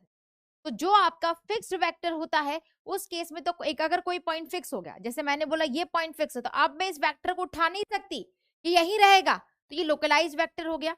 और अगर यहाँ पे देखो ना इनिशियल पॉइंट फिक्स है ना टर्मिनल पॉइंट फिक्स है, तो इसको फ्री वेक्टर बोलते हैं। क्या बोलते हैं बेटा, फ्री वेक्टर। और हमारे सिलेबस में फ्री वेक्टर ही है, पूरे सिलेबस में हमारे में क्या है, फ्री वेक्टर। यस, क्लॉक की सुई, बिल्कुल प्रीति, जो क्लॉक की हैंड्स होती हैं वो लोकलाइज्ड होती हैं, फ्री नहीं होती। जो उसका इनिशियल पॉइंट है वो तो नहीं मूव कर सकता, वो तो वहीं रहेगा, टर्मिनल पॉइंट मूव कर। ठीक है, हमारे पूरे सिलेबस में फ्री वेक्टर है क्लास। ठीक, यस, बहुत इंपॉर्टेंट, पोजीशन वेक्टर, सबसे इंपॉर्टेंट टर्म अब आई है पोजीशन वेक्टर, बहुत ध्यान से देखना। पोजीशन वेक्टर, यहां से बहुत कुछ सीखेंगे हम लोग। पोजीशन वेक्टर क्या बोलता है, position vector is obtained by joining the point with origin. कैसे निकलता है, मान लो एक पॉइंट है x, y, z, इसके 3 कोऑर्डिनेट हैं, ये ओरिजिन है, ठीक है। P एक पॉइंट, अब बेटा यहाँ पे सारे सिस्टम 3D सिस्टम में आएंगे, 3 डायमेंशनल, x एक्सेस भी होगी, y एक्सेस भी होगी, z एक्सेस भी, ठीक है। जैसे आप तक 2D तक पढ़ते थे, आप x और y कोऑर्डिनेट होते थे, अब हम सारी चीजें 3D में पढ़ना शुरू करेंगे। हम कोलिनियर वेक्टर और को इनिशियल हो भी सकते हैं सागर, नहीं भी हो सकते, है ना। मान ले टर्मिनल पॉइंट कॉमन आ जाए तो भी वो क्या होता है सागर, वो कोलिनियर होता है, लेकिन को इनिशियल नहीं होता। तो कोलिनियर वेक्टर आर को इनिशियल, ये जरूरी नहीं है, लेकिन को इनिशियल वेक्टर्स आर कोलिनियर, ये भी जरूरी नहीं है। दोनों चीजों में डिफरेंस है, ठीक है, हो भी सकते हैं नहीं भी हो सकते हैं सर। ठीक, अब यहाँ पे अब बहुत इंपॉर्टेंट है, प्लीज बेटा समझना। जैसे एक पी पॉइंट है, इसके कोऑर्डिनेट दे रखे हैं एक्स वाई जेड, तो बेटा जो आपका ओपी वेक्टर होता है वो क्या बन जाता है, position vector of point P. क्या बन जाता है, position vector of point P. अगर मैं इस पॉइंट को ओरिजिन से ज्वाइन कर दूं, बेटा किससे ज्वाइन कर दूं, ओरिजिन से। क्या आपका एक्स एक्सेस हो गया, ये वाई एक्सेस हो गया, मान लो ये जेड एक्सेस है, तो क्या आप सारे एक्सेस होंगे, x axes, y axes, z axes, ठीक है। तो बेटा उस केस में तो इसके तीनों कोऑर्डिनेट होंगे, एक्स कोऑर्डिनेट भी होगा, वाई कोऑर्डिनेट भी होगा, जेड कोऑर्डिनेट भी। तो अगर मैं इस पॉइंट को ओरिजिन से ज्वाइन कर देती हूँ, बहुत ध्यान से देखना, अगर बेटा मैं इस पॉइंट को ओरिजिन से ज्वाइन कर देती हूँ तो जो ओपी बन जाता है वो बन जाता है position vector of point P. पहली बात बेटा उसकी वैल्यू क्या हो जाती है, x i cap, y j cap, z k cap, क्या हो जाती है, x i cap plus y j cap plus z k cap. ठीक है, अब समझना बहुत ध्यान, ये आई कैप, जे कैप, के कैप क्या है। जो मेरा आई कैप है, आई कैप है एक यूनिट वेक्टर है, ध्यान से देखना। आई कैप क्या है बेटा, कैप लगी तो यूनिट वेक्टर है, मैंने आपको बताया था। आई कैप क्या होता है, किसी के ऊपर कैप लगा है तो वो क्या है, unit vector. Unit vector along positive X axis, positive X axis, यानी कि इसका मैग्नीट्यूड 1 है, आई कैप इसका मतलब क्या है, मैग्नीट्यूड 1 है, यानी कि जो मेरा आई वेक्टर रहा होगा उसमें कुछ मैग्नीट्यूड होगा और उसका कुछ डायरेक्शन होगा, तो यस और नो। अब ये यूनिट वेक्टर है तो मैग्नीट्यूड 1 इंटू कुछ ना कुछ डायरेक्शन होगा, है कि नहीं? बहुत ध्यान समझना, आई कैप यूनिट वेक्टर है अलोंग पॉजिटिव एक्स एक्सिस। अब देखो कैसे रहा होगा, हमने सीखा था कि कोई भी अगर वेक्टर है तो मान लो आई वेक्टर होगा तो इसका कुछ ना कुछ मैग्नीट्यूड होगा और कुछ ना कुछ बेटा इसका डायरेक्शन होगा, ठीक है। अब मैग्नीट्यूड तो 1 हो गया इंटू आई कैप, तो is equal to i vector. तो यानी कि जो आई कैप है वो यूनिट वेक्टर है, यूनिट वेक्टर मतलब मैग्नीट्यूड 1 है अलोंग पॉजिटिव एक्स एक्सिस। किसके लिए मानते हैं? Along positive X axis, positive X axis पे होता है, ठीक है, आई कैप। सिमिलरली जो आपका जे कैप होगा, this is unit vector along positive Y axis, यानी कि डायरेक्शन बता रहा है बेटा, समझ रहे हो ना? यूनिट वेक्टर है magnitude 1 along positive X axis, यानी कि पॉजिटिव एक्स एक्सिस पे उसका क्या कोऑर्डिनेट है, कितना डिस्टेंस है, ठीक है। जो जे कैप होगा, आई कैप, जे कैप, के कैप, यूनिट वेक्टर होगा along positive Z axis, along positive Z axis. जो जे कैप होता है वो भी यूनिट वेक्टर होता है अलोंग पॉजिटिव जेड एक्सिस। वो जेड एक्सिस पे आपको डायरेक्शन बता रहा है कि जेड एक्सिस पे एक यूनिट वेक्टर है, ठीक है। तो ये आपका जो आई कैप, जे कैप, के कैप होते हैं ये यूनिट वेक्टर होते हैं। यूनिट वेक्टर होते हैं मतलब डायरेक्शन बताते हैं। अगर एक्स आई कैप लिखा है इसका मतलब पॉजिटिव एक्स एक्सिस पे एक्स कोऑर्डिनेट है। वाई जे कैप का मतलब क्या है? पॉजिटिव वाई एक्सिस पे कितना कोऑर्डिनेट है? वाई। जे कैप का मतलब क्या है? पॉजिटिव जेड एक्सिस पे कोऑर्डिनेट कितना है? जेड। तो सिंपल सी बात ये थी, अगर आपको कोऑर्डिनेट दी है x comma y comma z, तो अगर मैं इसको ज्वाइन कर दूं तो ओपी वेक्टर कितना हो जाएगा? X i cap plus y j cap plus z k cap. तो अगर यहां से मैग्नीट्यूड निकाले तो ये क्या कहलाता है बेटा? Magnitude of OP vector. ये क्या बताया था बेटा? Magnitude of OP vector. और इसकी वैल्यू कैसे निकलती है? स्क्वायर रूट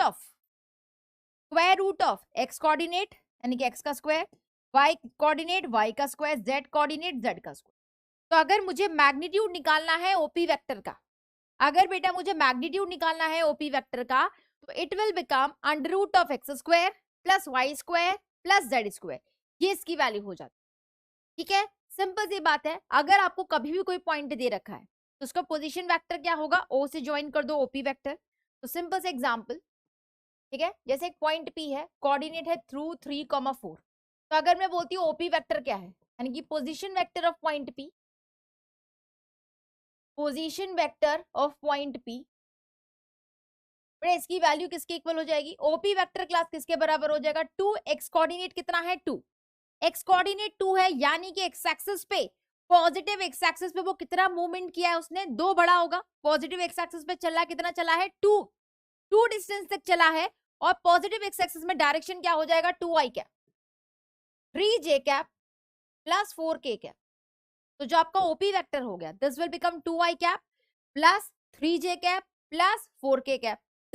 अगर इसका मैग्नीट्यूड पूछ लिया तो मैग्नीट्यूड क्या होगा? अंडर रूट ऑफ, बहुत ध्यान से देखना, under root of x coordinate का स्क्वायर मतलब 2 का स्क्वायर, वाई कोऑर्डिनेट का स्क्वायर मतलब 3 का स्क्वायर, जेड कोऑर्डिनेट का स्क्वायर मतलब 4 का स्क्वायर। 2 का स्क्वायर प्लस 3 का स्क्वायर प्लस 4 का स्क्वायर। इसकी वैल्यू बेटा किसकी इक्वल होगी? 2 का स्क्वायर 4, 3 का स्क्वायर 9, 4 का square 16। Root 29 is the magnitude of OP vector. Magnitude कितना आ चुका है? रूट 29। अगर कोई आपसे डायरेक्शन पूछे, ये तो हमने निकाला मैग्नीट्यूड, ठीक है। अगर कोई डायरेक्शन पूछे, डायरेक्शन में बेटा मैंने क्या सिखाया था? डायरेक्शन ऑफ ओपी वेक्टर कैसे निकालेंगे? OP vector by magnitude of OP vector, यही बताया था। डायरेक्शन निकालने का तरीका क्या था? डायरेक्शन निकालने का तरीका क्या था बेटा? A vector by magnitude of A vector, यही पढ़ा था, भूले तो नहीं हो ना? डायरेक्शन वेक्टर क्या बताया था? डायरेक्शन कैसे निकालते हैं किसी भी वेक्टर का? A vector by magnitude of A vector. इसी तरीके से हम डायरेक्शन निकालते हैं, तो वही चीज हम कर रहे हैं। अगर मुझसे डायरेक्शन पूछ लिया तो डायरेक्शन कैसे बताऊंगी मैं? Direction of OP vector will be OP vector by magnitude of OP vector. What is OP vector? 2 I cap plus 3 J cap plus 4 K cap, this is your OP vector divided by OP vector का magnitude. What is magnitude? Root 29। This is the direction of OP vector, this is what direction of OP vector. तो ये आपका direction हो गया बेटा, ये आपका magnitude हो गया, सिंपल सी चीज। तो अगर आपको पोजीशन वेक्टर दिया है तो वहां से आप मैग्नीट्यूड निकाल सकते हो, वहां से आप डायरेक्शन निकाल सकते हो, वहां से यूनिट वेक्टर भी निकाल सकते हो। ये डायरेक्शन तो यूनिट वेक्टर भी यही होगा, हमने ये पढ़ा था। तो यूनिट वेक्टर होता है वही डायरेक्शन होता है, तो unit vector of OP vector भी डायरेक्शन ऑफ ओपी वेक्टर के बराबर होगा। चीज भूले तो नहीं हो ना, अभी बताया था। तो यूनिट वेक्टर होता है वो डायरेक्शन बताता है उस वेक्टर का, ठीक है। क्लियर, कोई दिक्कत? ये आपको पता होना चाहिए, ये चीज हमें करनी है पूरे चैप्टर में। कोई चैलेंज? बोलो बेटा। इससे और सॉल्व नहीं करना है, बस सिंपल तू अलग अलग करना चाह अलग अलग लिख ले, तेरी इच्छा। 2/√29 आई कैप, 3/√29 जे कैप, प्लस 4/√29 के कैप। क्लियर है? Okay fine, that's good. अब एक चीज है जो ना मुझे जब मैं छोटी थी तो मुझे वो थोड़ा ट्रिगर करती थी, ठीक है। क्या ट्रिगर करती थी? ये 3 बवाल। हम आई कैप को आपने लिखा unit vector along positive X axis, unit vector along positive X axis कैसे लिखा? भाई मैं तो बवाल करती थी, तो मुझे लग रहा है ये थोड़ा सा डिस्कस मैं आपके साथ कर लूं। जैसे अगर मैं बोल रही हूं मेरा जो आई कैप है वो क्या है? यूनिट वेक्टर अलोंग पॉजिटिव, ये कैसे बताता है ना, मैं थोड़ा सा बताना चाहूँ बेटा। अगर ये एक्स एक्सिस पे है, ये आपका एक्स एक्सिस है, ये आपका वाई एक्सिस है, ये आपका जेड एक्सिस। सब लोग ध्यान से देखना, अभी बहुत क्लियर हो जाएगी पिक्चर, ठीक है। तो यहाँ पे ये ओरिजिन, तो बेटा एक्स एक्सिस पे कोई ना कोई पॉइंट ले लो। भाई अगर हमें बोल रहा है कि यूनिट वेक्टर है अलोंग पॉजिटिव एक्स एक्सिस, तो एक्स एक्सिस पे है, यूनिट वेक्टर है, एक्स एक्सिस पे मतलब एक्स एक्सिस पे चला होगा। यूनिट वेक्टर मतलब कितना मैग्नीट्यूड होगा? 1। यूनिट वेक्टर है तो मैग्नीट्यूड 1 होगा, और एक्स एक्सिस पर बोला है तो पॉजिटिव एक्स एक्सिस पर चलेगा। यानी कि अगर ये 1 है तो कोऑर्डिनेट कितना हो गया? 1,0,0। बोलो बच्चा पार्टी। भाई ओरिजिन से चलना शुरू होगा। यूनिट वेक्टर तो उसकी लेंथ 1 होनी चाहिए, बिल्कुल 1 लेंथ होनी चाहिए। और कितना मूव करेगा? 1 यूनिट मूव करेगा। यहाँ पे पहुंच गया तो एक्स एक्सिस पे एक्स कोऑर्डिनेट तो 1 है, वाई कोऑर्डिनेट कितना होगा? 0, जेड कोऑर्डिनेट कितना होगा? वाई और जेड दोनों कोऑर्डिनेट 0 हो गए।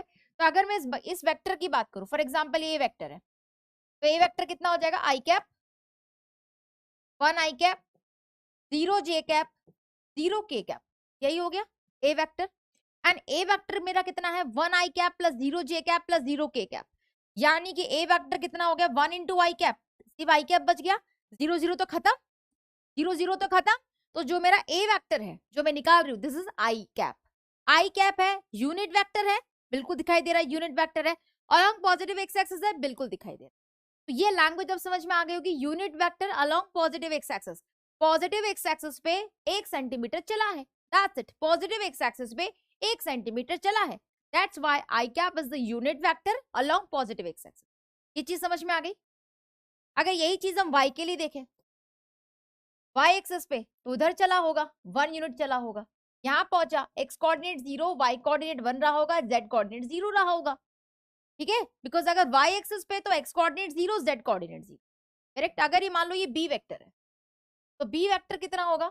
भाई वो x कोऑर्डिनेट पे तो x कोऑर्डिनेट है 0 y कैप, y कोऑर्डिनेट है j कैप, z कोऑर्डिनेट है 0 k कैप। तो जो मेरा b वेक्टर हो गया वो j कैप हो गया। मैग्नीट्यूड 1 है, बिल्कुल मैग्नीट्यूड 1 है, ठीक है। एंड आपका डायरेक्शन क्या है? Along positive Y axis. Clear हो गया? ठीक है।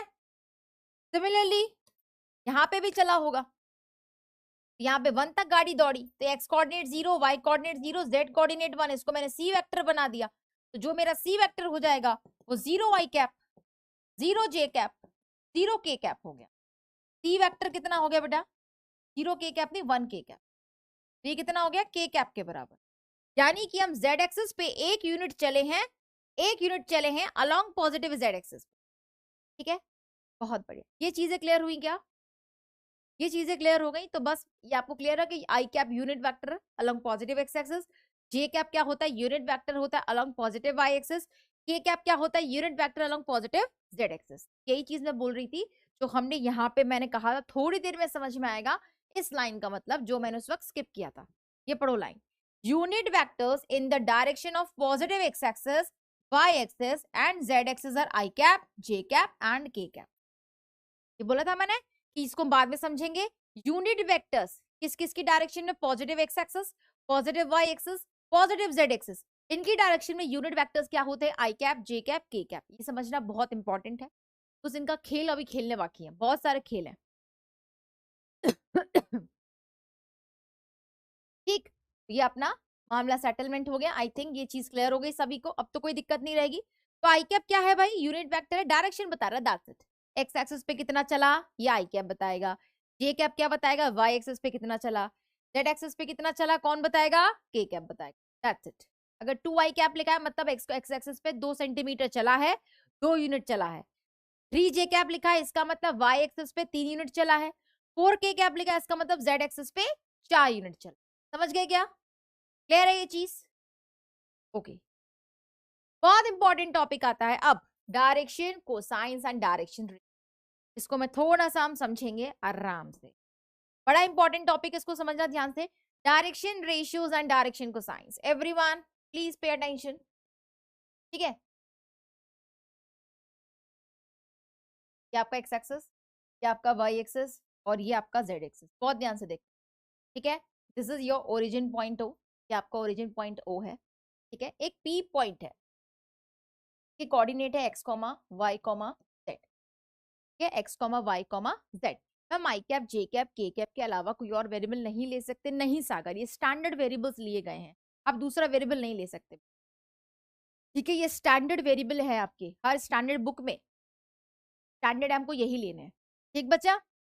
अब ध्यान से देखना, अगर मैंने ओपी को ज्वाइन कर दी तो ओपी क्या बन जाएगा, position vector which is x i cap, y j cap plus z k cap. अभी हमने पढ़ा है अगर हम किसी भी पॉइंट को ओरिजिन से ज्वाइन करते हैं, क्या हम चैप्टर 8 चैप्टर 9 स्किप हो गया है, क्या करें योगेश, फिलहाल तो उसको देख, फिलहाल इसको समझ, इसका कोई कनेक्शन 8 और 9 से नहीं, फिर बैकलॉग से कवर कर लेना, रिकॉर्डेड लेक्चर है ये, ठीक है बच्चा। तो पी पॉइंट के अगर कोऑर्डिनेट्स दिए रखे हैं तो ओपी क्या बन गया, position vector x i cap plus y j cap plus z k cap, ठीक है। अब जो ये लाइन है ये एक्स एक्सिस के साथ अगर अल्फा एंगल बनाती है, वाई एक्सिस के साथ अगर ये बीटा एंगल बनाती है, जेड एक्सिस के साथ अगर ये गामा एंगल बनाती है, क्या बोल रहे हैं हम लोग, ये जो ओपी लाइन है पॉजिटिव एक्स एक्सिस के साथ अल्फा एंगल बनाती है, ये लाइन जो ओपी है वो पॉजिटिव वाई एक्सिस के साथ बीटा एंगल बनाती है, जो ये लाइन ओपी है वो पॉजिटिव जेड एक्सिस के साथ गामा एंगल बनाती है। तो उस केस में अल्फा, बीटा एंड गामा कहलाते हैं डायरेक्शन एंगल्स। क्या कहलाते हैं बेटा, डायरेक्शन एंगल्स। क्या कहलाते हैं बच्चा, डायरेक्शन एंगल्स। इन एंगल्स को बोलते हैं डायरेक्शन एंगल्स। और अगर आपको बोले यहाँ पे जो कॉस अल्फा निकालोगे, कॉस बीटा निकालोगे और कॉस गामा, ये क्या बन जाते हैं, डायरेक्शन कोसाइंस। क्या बन जाते हैं बेटा, ये डायरेक्शन कोसाइंस, जो टॉपिक हम पढ़ने जा रहे हैं, डायरेक्शन कोसाइंस। तो पहली बात, जो ये एंगल्स हैं अल्फा बीटा गामा, ये तो हो गए डायरेक्शन एंगल्स। अगर इसका कॉस लगा ले, कॉस अल्फा निकाल लू, कॉस बीटा निकाल लू और कॉस गामा निकाल लू, ये बन जाते हैं डायरेक्शन कोसाइंस। क्या बन जाते हैं क्लास, प्रॉपरली डायरेक्शन कोसाइंस। अब हमें देखना है कि हम डायरेक्शन कोसाइंस की वैल्यू कैसे कैलकुलेट, ठीक है। एल को हम कॉस अल्फा, एम को बोलते हैं कॉस बीटा एंड एन को बोलते हैं कॉस गामा। बेटा इन सिंबल से डिनोट होते हैं direction cosine, L M N, they are called direction cosines. ये cos alpha, cos beta, cos gamma का सिंबल नोटेशन है L M N, Sagar standard symbols हैं, इसको हम चेंज नहीं कर सकते बेटा, ये कहलाएंगे आपके डायरेक्शन कोसाइंस, इस सिंबल से डिनोट होते हैं। अब इसकी वैल्यू कैसे निकालेंगे वो मैं समझाती हूँ, जरा ध्यान से देखना, ठीक है। फॉर एग्जाम्पल अगर मुझे कॉस अल्फा चाहिए, ठीक है, अब ध्यान से देखना, कॉस अल्फा चाहिए बेटा, तो मान लो मैंने पी पॉइंट से परपेंडिकुलर ड्रॉप किया, राइट एंगल ट्रायंगल बन गया, मान लो ये एम पॉइंट है, ध्यान से देखना, मैं एक निकालूंगी बाकी ऑटोमेटिक निकलेंगे। तो अगर मुझे कॉस अल्फा चाहिए तो कॉस अल्फा कितना होता है बेटा, बेस अपॉन हाइपोटेन्यूज, कितना होता है, बेस अपॉन हाइपोटेन्यूज, बहुत ध्यान से देखना।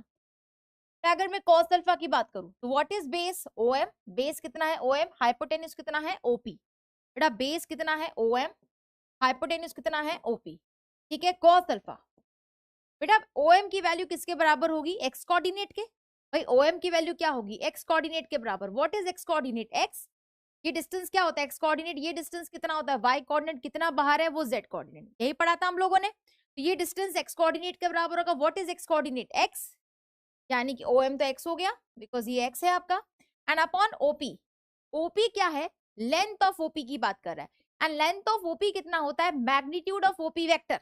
हमको अच्छे से पता है कि अगर मैं बोलना चाहूं ओपी की लेंथ किसके बराबर है, लेंथ ऑफ ओपी बेटा वो किसके बराबर होगा, मैग्नीट्यूड ऑफ ओपी वेक्टर के, किसके बराबर होगा, मैग्नीट्यूड ऑफ ओपी वेक्टर के। What is magnitude of OP vector, अभी सीखा है, x square y square z square का स्क्वायर रूट। अगर ओपी वेक्टर ये है x i cap plus y j cap plus z k cap, तो उसका मैग्नीट्यूड कैसे निकालते हैं, under root of x square plus Y square plus Z square, ये आपका ओपी आ गया, under root of x square plus Y square plus Z square, ये कॉस अल्फा की वैल्यू आ गई। ये पहला डायरेक्शन को साइन आ चुका है कॉस अल्फा, कितना आ चुका है, x upon under root of x square plus Y square plus Z square. तो सिमिलरली बेटा जैसे आपका L which is cos alpha, जिसकी वैल्यू आई है x upon under root of x square plus Y square plus Z square, ये पहला direction cosine. Similarly M जो कॉस बीटा होगा वो कितना होगा, y upon under root of x square plus Y square plus Z square, ध्यान देना। Similarly cos beta भी आ जाएगा, सिमिलरली कॉस गामा आ जाएगा, एन बराबर cos gamma Z upon under root of x square plus Y square plus Z square, ठीक है। तो जो एल एम एन है they are direction cosines, direction cosines की वैल्यू होती है cos alpha cos beta cos gamma, और इसकी वैल्यू निकालते हैं X upon under root of x square plus Y square plus Z square से, Y upon under root of x square plus Y square plus Z square से, Z upon under root of x square plus Y square plus Z square से। ये clear हो गई, this is what direction cosines standard है, ध्यान रखना है, standard direction cosines. तो यही टॉपिक हम पढ़ रहे थे कि डायरेक्शन कोसाइंस किसे कहते हैं, यही चीज हमने देखी। यहाँ पे अगर अल्फा बीटा गामा एंगल बना रहे हैं तो they are direction angles, cos alpha cos beta cos gamma क्या होते हैं, डायरेक्शन कोसाइंस, ठीक है। और एलएमएन यही वैल्यू निकाली हमने, cos alpha x upon under root of this, M upon y upon under root of this, N z upon under root of this, तो ये ओपी वेक्टर था, क्लियर। तो ये वही चीज लिखी हुई है। And what is OP vector, r क्या है, magnitude of OP vector which is under root of x square plus Y square plus Z square. तो आप आगे वाला लिख लो, ये वाला लिख लो, बात बराबर है, ये मैंने आपको एक्सप्लेन किया है, तो आपको जिसमें कंफर्टेबल हो वो लिख लेना, ठीक है। अब इसके बाद हम बहुत स्टैंडर्ड चीज पढ़ने जा रहे हैं, इसी का एक एग्जाम्पल कनेक्ट कर रही हूँ, ध्यान से देखना बेटा, बहुत अच्छा एग्जाम्पल। जैसे ना आपको ओपी वेक्टर दिया है 2i cap 2j cap plus k cap, ये आपको ओपी वेक्टर दिया, बहुत ध्यान से देखना। तो अगर मैं आपसे बोलूं भाई कॉस अल्फा निकालो, ठीक है, यानी कि एल निकालो, कितना बोलोगे बेटा आप लोग, कॉस अल्फा कितना होगा, 2 अपॉन अंडर रूट ऑफ, यही होता है अगर एक्स अपॉन दिस होता है, अगर यहाँ पे आपका OP vector x i cap plus y j cap plus z k cap है, तो डायरेक्शन कोसाइंस यही आए थे, करेक्ट। तो यहाँ पे कितना हो जाएगा, 2 अपॉन अंडर रूट ऑफ 2 का स्क्वायर 2 का स्क्वायर 1 का स्क्वायर, 2 अपॉन 44819 2 अपॉन 3, तो पहला डायरेक्शन कोसाइन कितना आ गया, 2 अपॉन 3।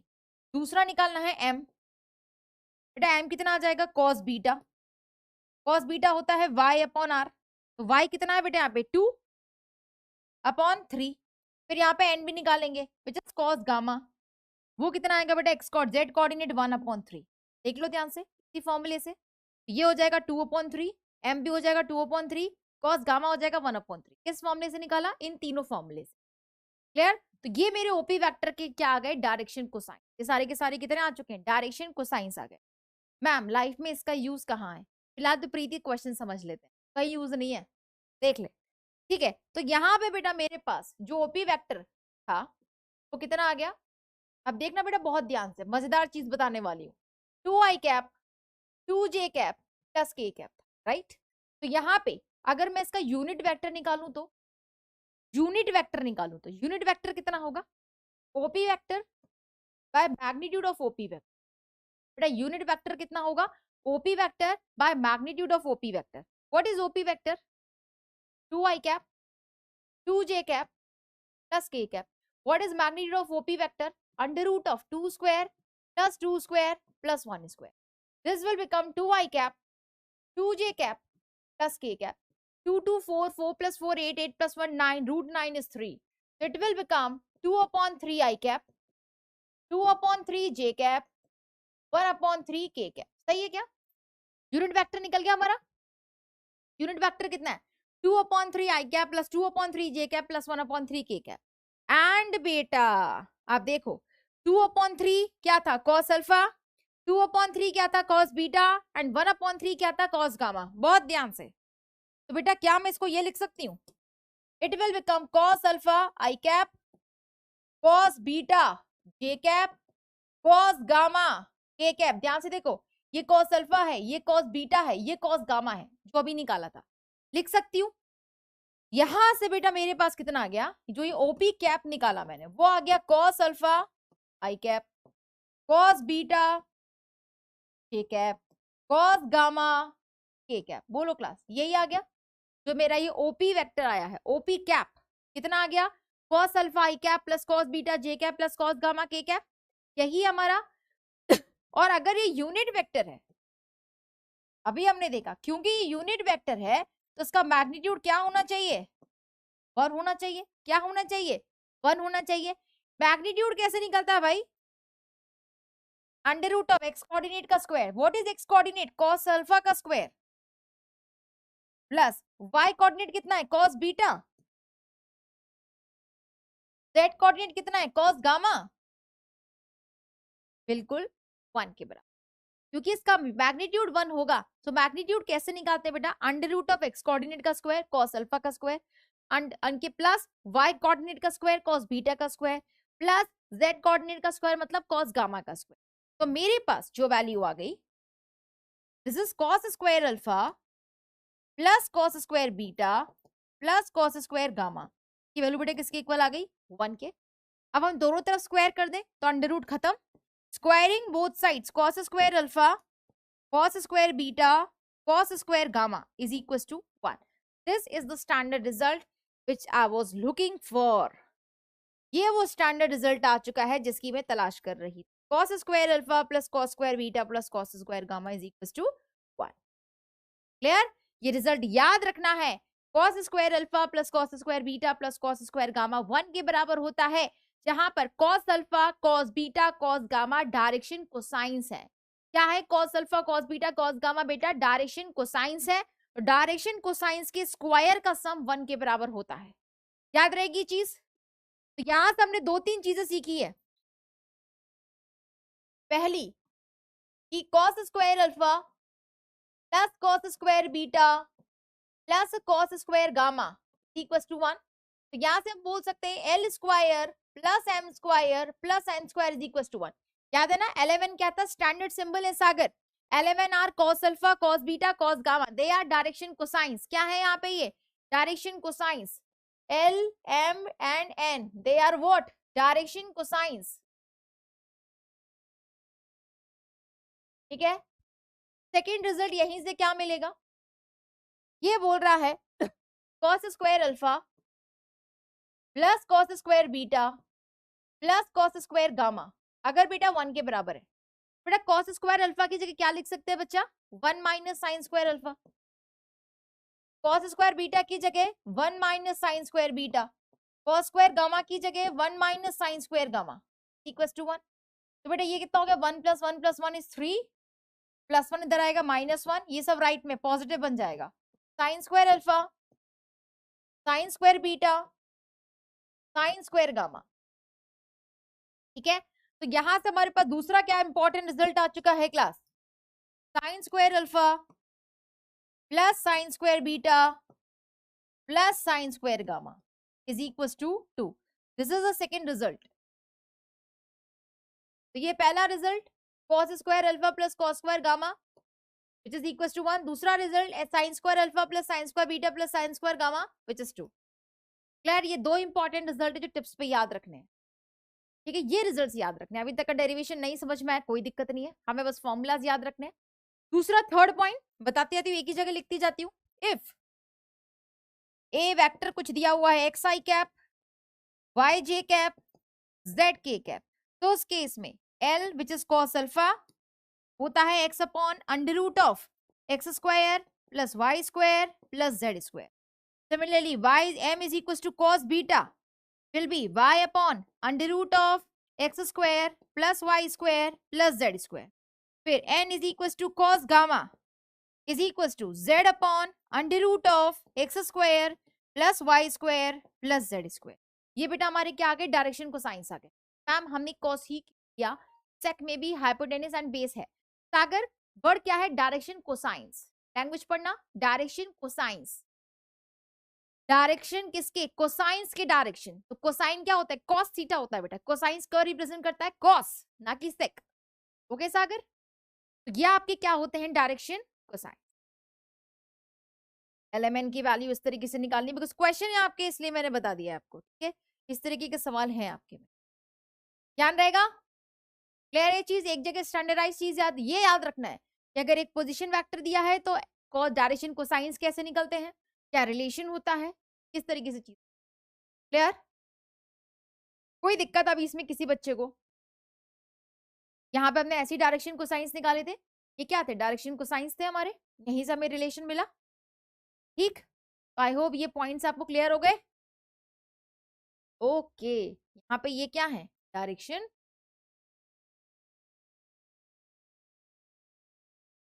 आई थिंक दिमाग में सेट बैठ गया होगा क्योंकि क्वेश्चन बहुत है डायरेक्शन को. ठीक, तो चलो कुछ क्वेश्चंस कर लेते, काफी थ्योरी पढ़ ली. हाँ जी, पहला सवाल, find theta if direction angle of directions are this. Direction angles दिए हुए हैं. डायरेक्शन एंगल किसे बोलते हैं, अल्फा बीटा गामा को डायरेक्शन एंगल्स बोलते हैं. तो अल्फा बराबर कितना है, 30 डिग्री बेटा. बीटा बराबर कितना है, 60 डिग्री. एंड गामा क्या ले लू बेटा, थीटा. तो अभी एक रिलेशन पड़ा है, डायरेक्टली लिखोगे, cos square alpha plus cos square beta plus cos square gamma कितना होता है, 1 के बराबर. थोड़ी देर पहले पढ़ा है, cos square alpha plus cos square beta plus cos square gamma बेटा किसके बराबर होता है, 1 के बराबर. तो अल्फा की जगह 30, बीटा की जगह 60 एंड गामा की जगह गामा, यही निकालना है. तो it will become cos 30 degree का whole square, this is cos 60 degree का whole square and this is cos square gamma is equal to 1. बेटा कॉस 30 कितना होगा, √3/2 का होल स्क्वायर, कॉस 60 मतलब 1/2 का whole square plus cos square gamma is equal to 1. √3 मतलब 3 2 का square 4, 1/4 plus cos square gamma is equal to 1. 3/4 plus 1/4, 4/4 is 1 plus cos square gamma is equal to 1. तो यहां से कॉस स्क्वायर गामा की value बेटा किसके इक्वल, 1 - 1 विच इज 0. तो cos square gamma will be 0, so cos gamma will be 0. And cos कब 0 होता है, 90 डिग्री पे. ठीक है, thank you Preeti. So gamma किसके बराबर हो गया, 90 डिग्री. खत्म, दैट्स इट. एनी चैलेंज, क्या आपका हो गया थीटा. जब डायरेक्शन एंगल्स आपको दिए थे, 2 एंगल्स दे रखे थे, तीसरा निकालना था. बहुत बढ़िया राज. एनी चैलेंज, कोई दिक्कत, बोलो बेटा, किसी को डाउट.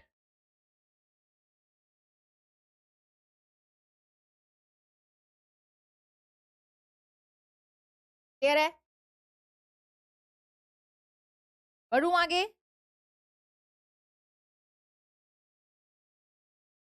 बढ़ जाऊं आगे बेटा. ओके, नेक्स्ट क्वेश्चन करके दिखाओ. हाँ जी, solve this question, tell me the answer. करो बेटा इस क्वेश्चन को. Find theta of direction angle of direction 60 60 and theta. हमें थीटा निकालना है, डायरेक्शन एंगल्स दिए हुए हैं, फटाफट से करके बता दो. 60 60 and theta, this is given. मुझे आंसर बताओगे तुम ही लोग, क्विकली सॉल्व करके आंसर बताओ.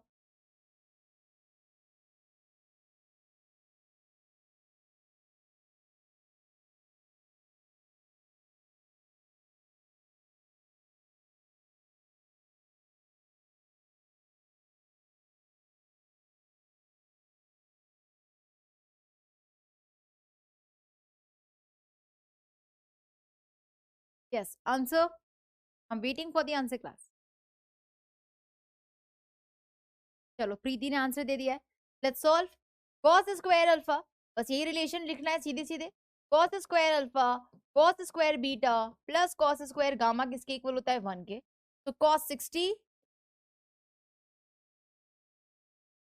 Plus cos 60 plus cos square gamma is equal to 1, cos 60 half का square 1/4, 1/4 plus cos square gamma is equal to 1, तो cos square gamma 1 minus 2/4, 1 minus 1/2 is half, तो बेटा cos square gamma is equal to half, तो cos gamma, भाई cos square gamma तो half आया ना,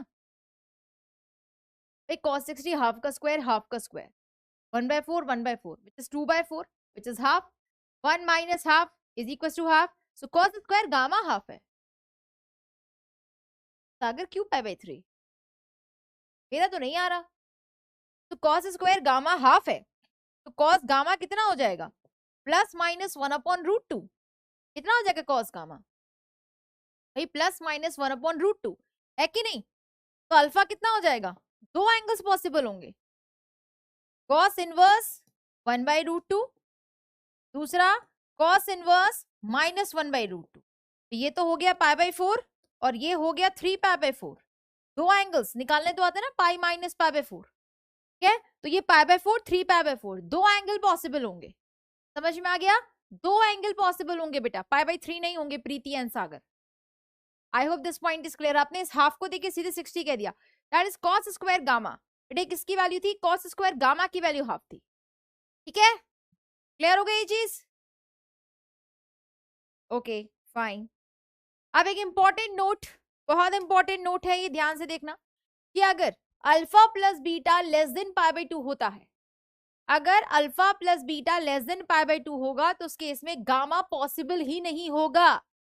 अगर alpha plus beta less than π/2 होगा तो आपका गामा पॉसिबल नहीं होगा। जैसे देखो 30 और 30 अल्फा प्लस बीटा है, 30 हो गया 60, 60 लेस देन 90 है, यस, तो आप फॉर्मूला लगाओगे cos square 30 plus cos square gamma is equal to 1, तो cos स्क्वायर 30 मतलब √3/2 का स्क्वायर विच इज 3/4, फिर cos स्क्वायर 30 मतलब √3/2 का square 3/4 plus cos square gamma is equal to 1, तो cos स्क्वायर गामा कितना हो गया 1 minus 6/4, दिस इज -2/4 बेटा, विच इज नॉट पॉसिबल। क्यों, क्योंकि किसी भी नंबर का स्क्वायर क्या नेगेटिव होता है, नेवर, क्या नेगेटिव होता है, नेवर, यानी कि ये तो कभी भी ऐसा होगा ही नहीं, यानी कि कभी भी किसी भी स्क्वायर की वैल्यू नेगेटिव नहीं आती, इसलिए हम बोलते हैं कि गामा पॉसिबल नहीं हो, दैट्स व्हाई। अगर alpha plus beta less than π/2 है, अगर अल्फा प्लस बीटा π/2 से छोटा है, 90 डिग्री से अगर एंगल छोटा है अल्फा प्लस बीटा का, तो उस केस में गामा पॉसिबल नहीं होगा, ठीक है, गामा पॉसिबल नहीं होगा।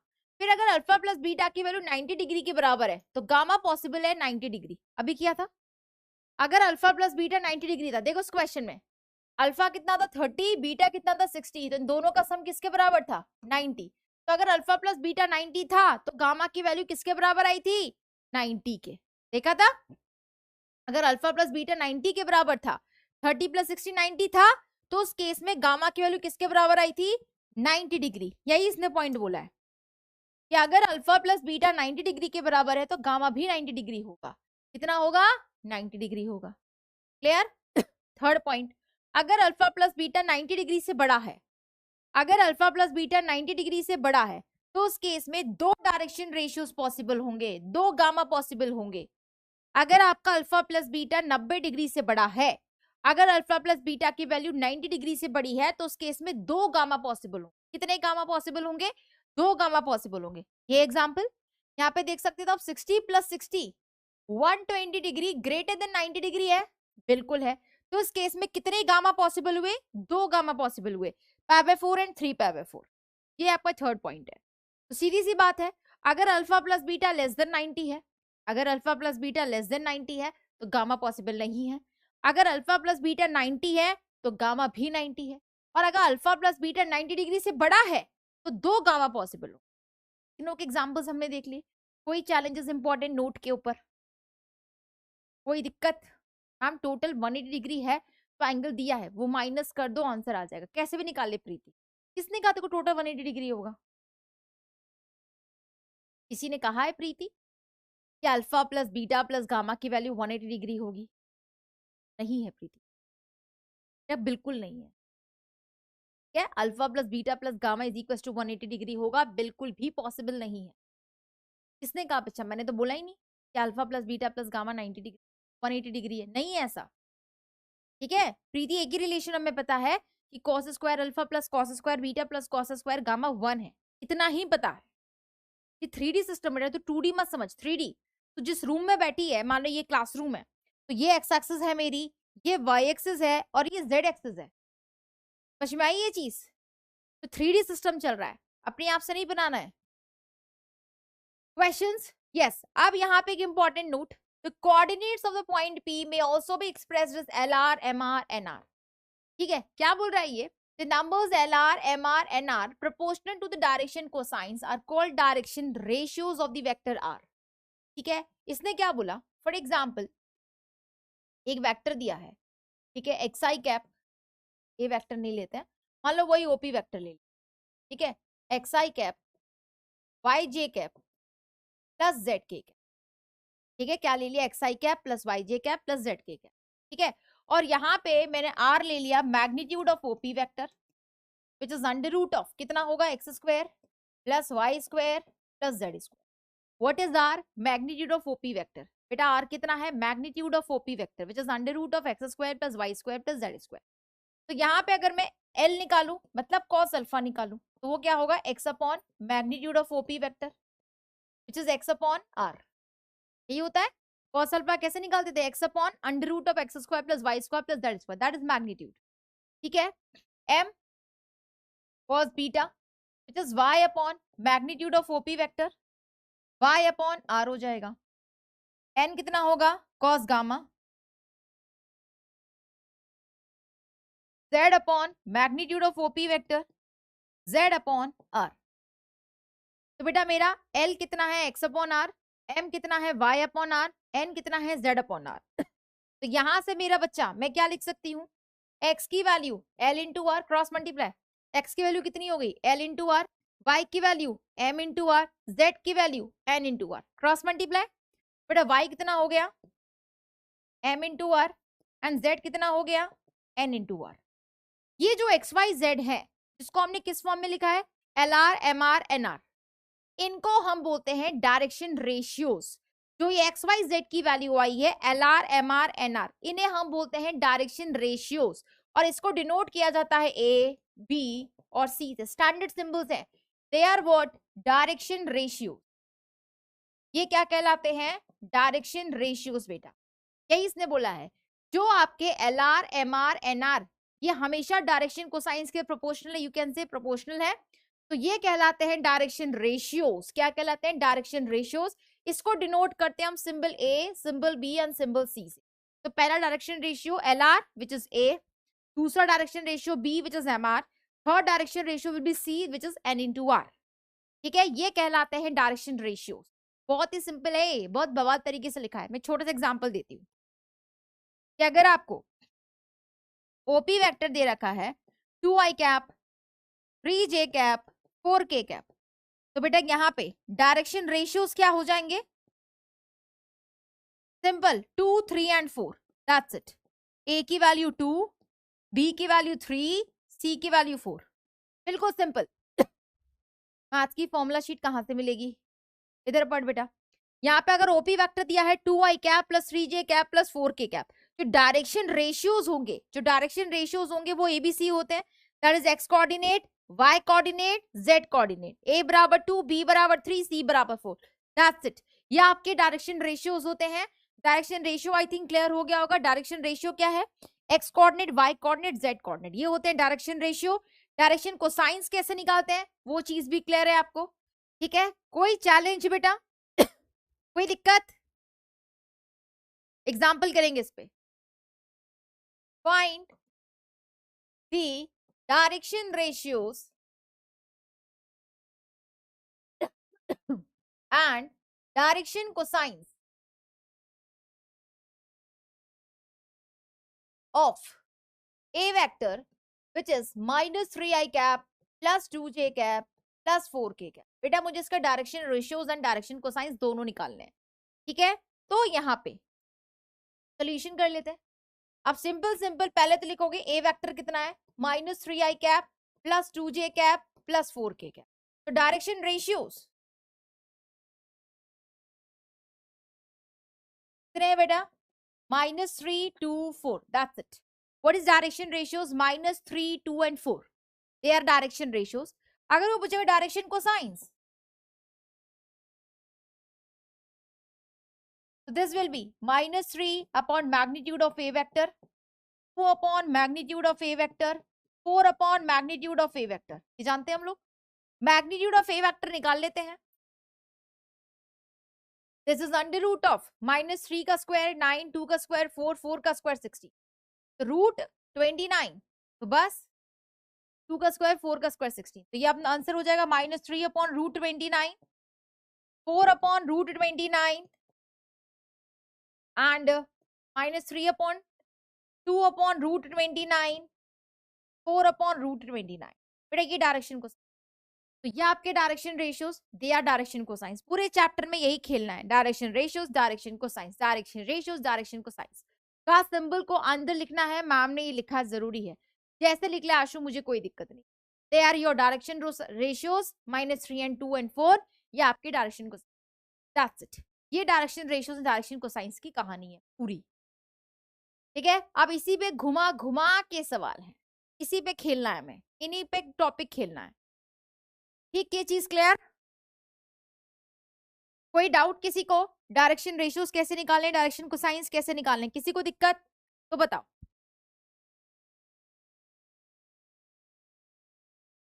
डायरेक्शन कोसाइंस तो पहले हम लोग निकाल चुके थे कितनी बार, right?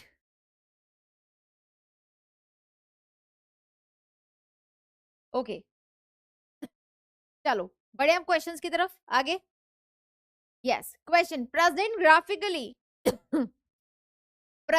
Graphically a displacement of 50 kilometre 60 degree west of south. ये आपके एनसीईआरटी का सवाल. ठीक है, क्वेश्चन ग्राफिकली बनाना है तो डायरेक्शंस बना लो पहले. तो ये आपका west, sorry this is your east and this is your west, ऊपर नॉर्थ, नीचे south, this is the origin. क्या बोला? 50 kilometre 60 degree west of south. बेटा वेस्ट ऑफ साउथ का मतलब है साउथ से वेस्ट की तरफ. वेस्ट ऑफ साउथ का मतलब है साउथ से वेस्ट की तरफ, साउथ से वेस्ट की तरफ. तो साउथ से वेस्ट की तरफ चलो, चले कितना? 60 डिग्री. ये एंगल 60 डिग्री है. साउथ से वेस्ट की तरफ, वेस्ट ऑफ साउथ यानी कि साउथ से वेस्ट की तरफ चलेंगे, साउथ से वेस्ट की तरफ चलेंगे. चली गए, और मान लो ये पी पॉइंट है और ये डिस्टेंस 50 किलोमीटर होगा. मैग्नीट्यूड कितना बोला है? 50 किलोमीटर. तो डायरेक्शन हो गया 60 degree west of south, south से वेस्ट की तरफ. ठीक है, डिस्टेंस कितना होगा? ये लेंथ कितनी होगी? 50 किलोमीटर. रिप्रेजेंट कर दिया. डायरेक्शन क्लियर है? वेस्ट ऑफ साउथ यानी कि साउथ से वेस्ट की तरफ, नॉर्थ ऑफ ईस्ट, ईस्ट से नॉर्थ की तरफ. समझ आ गया ये चीज? कोई दिक्कत? बोलो बेटा. ओके, अगला क्वेश्चन. ये बढ़िया सवाल है, करें इस क्वेश्चन को. क्या बोला इस क्वेश्चन है? Find the number of unit vectors and the number of straight lines passing through. चलो इस क्वेश्चन को थोड़ा सा, स्ट्रेट लाइंस तो अभी हटा. Unit vector passing through origin which are equally inclined to x axis, y axis and z axis. क्या बोला बेटा उसने? Find the number of unit vectors. बताइए कितने यूनिट वेक्टर्स बनेंगे. ठीक है, इसको थोड़ी देर में करेंगे, अभी नहीं. ये क्वेश्चन थोड़ा स्ट्रेट लाइंस वाला है, 3D में जाएगा, अभी नहीं, थोड़ा लास्ट में करेंगे इस क्वेश्चन को, चैप्टर के एंड में. बढ़िया सवाल है. ठीक है, will do it later. Next question, represent graphically a displacement of 40 kilometre 30 degree east of north.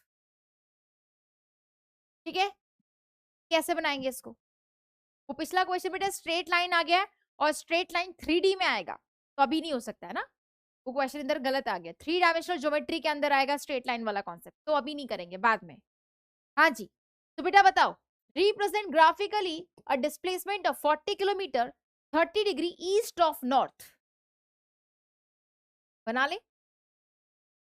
ये आपका east, this is your west, ये आपका नॉर्थ, ये बेटा आपका साउथ. हाँ भाई, घुमा दो गाड़ी. ईस्ट ऑफ नॉर्थ, नॉर्थ से ईस्ट की तरफ. ईस्ट ऑफ नॉर्थ का मतलब है नॉर्थ से ईस्ट, नॉर्थ से ईस्ट चलेगा. कितना? 30 डिग्री. 30 डिग्री बढ़ गया. ये P पॉइंट है, कितना डिस्टेंस है 40 किलोमीटर, ये 40 kilometre is the length east of north, north से ईस्ट की तरफ।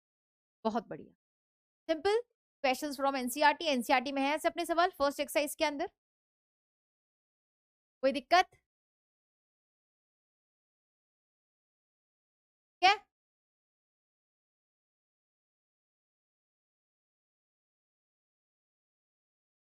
Okay, that is now question आपको बताना भाई स्केलर वेक्टर, ठीक है, हमें बताना है आपको मुझे कि classify the following as scalars and vectors, ठीक है, तो मैं कुछ मैं बता दूंगी, कुछ अब वाई एक्सिस, एक्सिस पॉजिटिव की तरफ, पॉजिटिव एक्स, यस प्रीत। अब यहाँ पे 10 kg, क्या इसमें कोई भी आपको मास है, मास में अपना कोई भी डायरेक्शन की जरूरत नहीं है, तो ये कैसा क्वांटिटी हो गया स्केलर। 2 मीटर्स नॉर्थ वेस्ट, यहाँ पे मीटर भी दिया है, नॉर्थ वेस्ट डायरेक्शन भी दिया है, स्केलर नहीं वेक्टर, ठीक है। 40 डिग्री सिंपल एंगल दिया है, 40 डिग्री, ना ये बताया नॉर्थ ऑफ ईस्ट ना ईस्ट ऑफ साउथ, 40 डिग्री कहीं भी हो सकती है, डायरेक्शन नहीं बताया, क्या हो गया स्केलर, डायरेक्शन बताता तो वेक्टर हो जाता, ठीक है।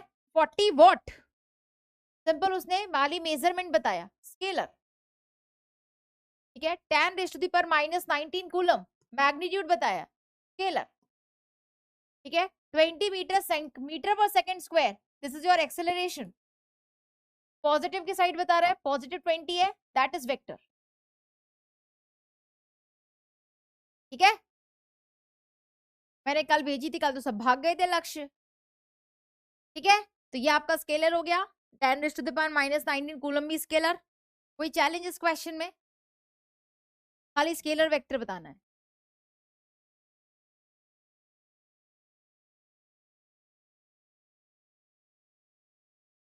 ओके बढ़ते हैं आगे, next question, classify the following is scalars and vectors quantity, वापस से वही चीज बतानी है बेटा। टाइम पीरियड 6 बज रहे हैं, डायरेक्शन की जरूरत है क्या, नहीं ना, कोई डायरेक्शन की जरूरत है, time scalar, distance scalar,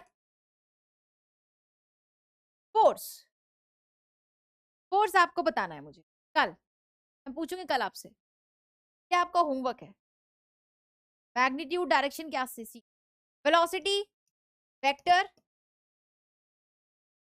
work done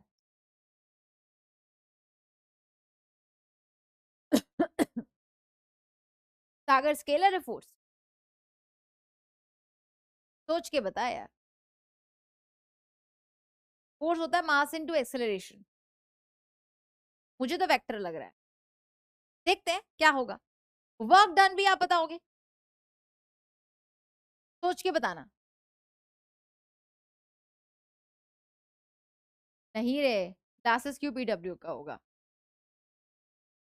ठीक है। 2 होमवर्क में दे दी, फोर्स एंड वर्क डन, थोड़ा सा चेक करके बताना, वर्क डन स्केलर है, सोच लो आराम से, कल बताना है, क्या yes. Identify the following vectors, हमें आइडेंटिफाई करने कौन कैसे वेक्टर्स हैं बेटा, यहाँ पे ए पहला को इनिशियल, बेटा को इनिशियल वेक्टर्स क्या होते थे, जिसका इनिशियल पॉइंट सेम होता था, जहां पर इनिशियल पॉइंट कॉमन होता था उसे को इनिशियल वेक्टर्स कहते थे, जहां पर को, तभी तो बोल रही सागर कल देख कर आना फिर डिस्कस कर, ठीक है। तो जहां पे इनिशियल पॉइंट कॉमन होता था, तो आप देखो बेटा ये ए वेक्टर, ये ओ पॉइंट है, ए वेक्टर भी इधर जा रहा है और डी वेक्टर का डायरेक्शन भी ये है, तो बेटा ए और डी का इनिशियल पॉइंट कॉमन है, ध्यान से देखो ए वेक्टर और डी वेक्टर का इनिशियल पॉइंट वेक्टर कॉमन है, O point initial point, that's why को इनिशियल वेक्टर में ए वेक्टर एंड डी वेक्टर एक पेयर आ गया।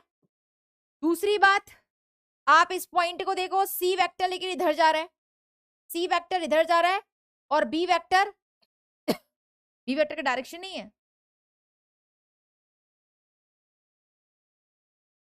डायरेक्शन बी वेक्टर का चलो बना लेते, मान लो ये इधर जा रहा है, मैंने बी वेक्टर का डायरेक्शन बना दिया बेटा इस तरफ, ठीक है ओके। तो बस यहाँ पे सी वेक्टर इधर जा रहा है, बी वेक्टर इधर जा रहा है, तो इनिशियल पॉइंट तो अलग अलग है, बिल्कुल अलग है, तो कोई को initial vectors A vector and d vector है। इक्वल वेक्टर में क्या बोला था, जब दो वेक्टर्स का मैग्नीट्यूड भी सेम हो, डायरेक्शन भी सेम हो, तो आप देख सकते हो एक ए वेक्टर और ये सी वेक्टर है बेटा, सी वेक्टर भी राइट साइड में जा रहा है, ए वेक्टर भी राइट साइड में जा रहा है, दोनों का डायरेक्शन सेम है। एंड अगर आप देखें बेटा बी एंड डी का मैंने डायरेक्शन डिफरेंट कर दिया ना, बी एंड डी का, यस, तो सी वेक्टर और ए वेक्टर दोनों का मैग्नीट्यूड सेम है, लेंथ बराबर है, दोनों का डायरेक्शन सेम है, तो इक्वल वेक्टर्स में क्या क्या आएगा, ए वेक्टर एंड सी वेक्टर पहला, फिर डी वेक्टर भी नीचे जा रहा है, बी वेक्टर भी नीचे जा रहा है, दोनों की लेंथ भी बराबर है, तो यहाँ पे ये b vector and d vector ये अपना आ गया। ठीक है, नेक्स्ट, वेरी गुड बेटा Sagar. Next, collinear but not equal, collinear है लेकिन इक्वल नहीं है, तो आप देख सकते हो इक्वल है भाई, ए और सी भी इक्वल है, बी और डी भी इक्वल है, दोनों इक्वल है, यही दो वेक्टर के पैरेलल थे। ठीक है, तो मुझे लगता है मैं डायरेक्शन थोड़ा गड़बड़ कर दी, इस डायरेक्शन को रिवर्स कर देती हूँ।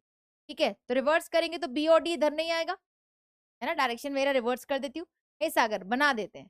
ठीक है, तो आप देख सकते हो b and d vector parallel हैं, यस, दोनों सेम वेक्टर के पैरेलल होंगे, बट दोनों का डायरेक्शन डिफरेंट है, तो कोलिनियर है बट नॉट इक्वल, यानी कि इसमें कौन आएगा, b vector and d vector.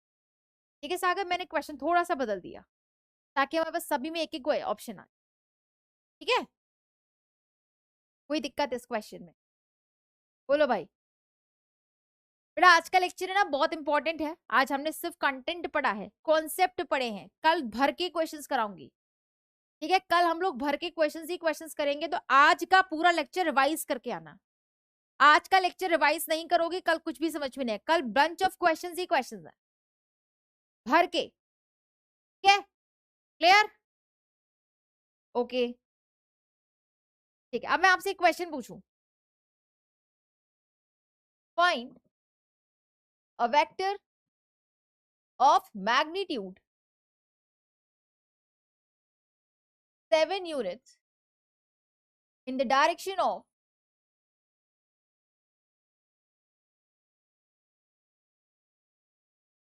the direction of 3i cap minus 4j cap plus k cap। क्या बोला बेटा उसने कि मुझे एक वेक्टर चाहिए जिसका मैग्नीट्यूड है 7 यूनिट, बेटा जिसका मैग्नीट्यूड है 7 यूनिट एंड डायरेक्शन किस में है, in the direction of 3i cap plus minus 4j cap plus k cap. तो बेटा अगर मुझे कोई वेक्टर चाहिए तो मैंने उस वेक्टर का नाम ले लिया ए वेक्टर, तो किसी भी वेक्टर के लिए दो चीजें चाहिए, मैग्नीट्यूड और डायरेक्शन, ये पढ़ा हमने, किसी भी वेक्टर के लिए दो चीजें चाहिए, मैग्नीट्यूड एंड डायरेक्शन। क्वेश्चन ने मैग्नीट्यूड दिया है 7, क्वेश्चन ने मैग्नीट्यूड दिया है 7 इंटू ए कैप। ठीक है, तो हमारा आंसर आ जाएगा। अब ए कैप क्या होता है, डायरेक्शन, ए कैप क्या है बेटा, डायरेक्शन, ठीक है, direction of A vector. Question ने बोला है in the direction of this, इस वेक्टर के डायरेक्शन में डायरेक्शन है, यानी कि एक वेक्टर है ए वेक्टर, जो डायरेक्शन इसका है ना दूसरे वेक्टर बी वेक्टर का, तो क्या बोले एक वेक्टर निकालिए जिसका मैग्नीट्यूड तो 7 है in the direction of this, यानी कि अगर ये बी वेक्टर है तो जो मुझे तलाश रही हूँ ए वेक्टर वो इसी डायरेक्शन में है, वो बी वेक्टर के ही डायरेक्शन में, यानी कि दोनों का डायरेक्शन सेम है। क्वेश्चन ने क्या बोला, क्या एक वेक्टर निकाली जिसका मैग्नीट्यूड 7 है in the direction of this vector, यानी कि जो डायरेक्शन ए वेक्टर का है वही डायरेक्शन बी वेक्टर का है, यही मतलब हुआ दोनों का सेम डायरेक्शन है, यानी कि direction of A vector is equal to direction of B vector, ये बोला है direction of A vector is equal to direction of B vector. तो बेटा ये डायरेक्शन ऑफ ए वेक्टर मतलब A cap, direction of B vector मतलब B cap, direction of A vector मतलब A cap, direction of B vector मतलब B cap. बढ़े आगे, A vector, what is B vector, B cap क्या होगा, B vector by magnitude of B vector. B cap कैसे निकालेंगे, B vector by magnitude of B vector. Clear, what is B vector, 3i minus 4j plus k cap under root of magnitude 3 का square minus 4 का square 1, 3i cap minus 4j cap plus k cap root 26, magnitude आ गया। हम this is nothing if we know a vector is equal to magnitude of a vector divided by unit vector of a। ठीक है सागर, कोई दिक्कत नहीं। So your answer will be a vector 7, what is a cap which is equals to b cap, What is b cap? 3i cap minus 4j cap plus k cap divided by root 26. तो बस multiply कर देंगे. 7 3 is 21 i cap, 7 4 is 28 j cap, 7 into 1 7 k cap divided by root 26. This will be the answer. Clear है? बस कल कुछ questions करने वाले. कोई दिक्कत किसी को? बोलो क्लास. ठीक है.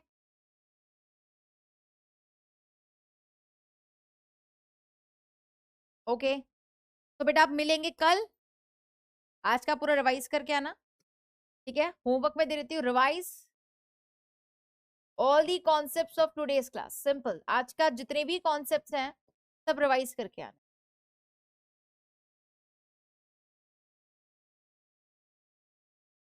ठीक है. Okay class. तो आप मिलेंगे कब?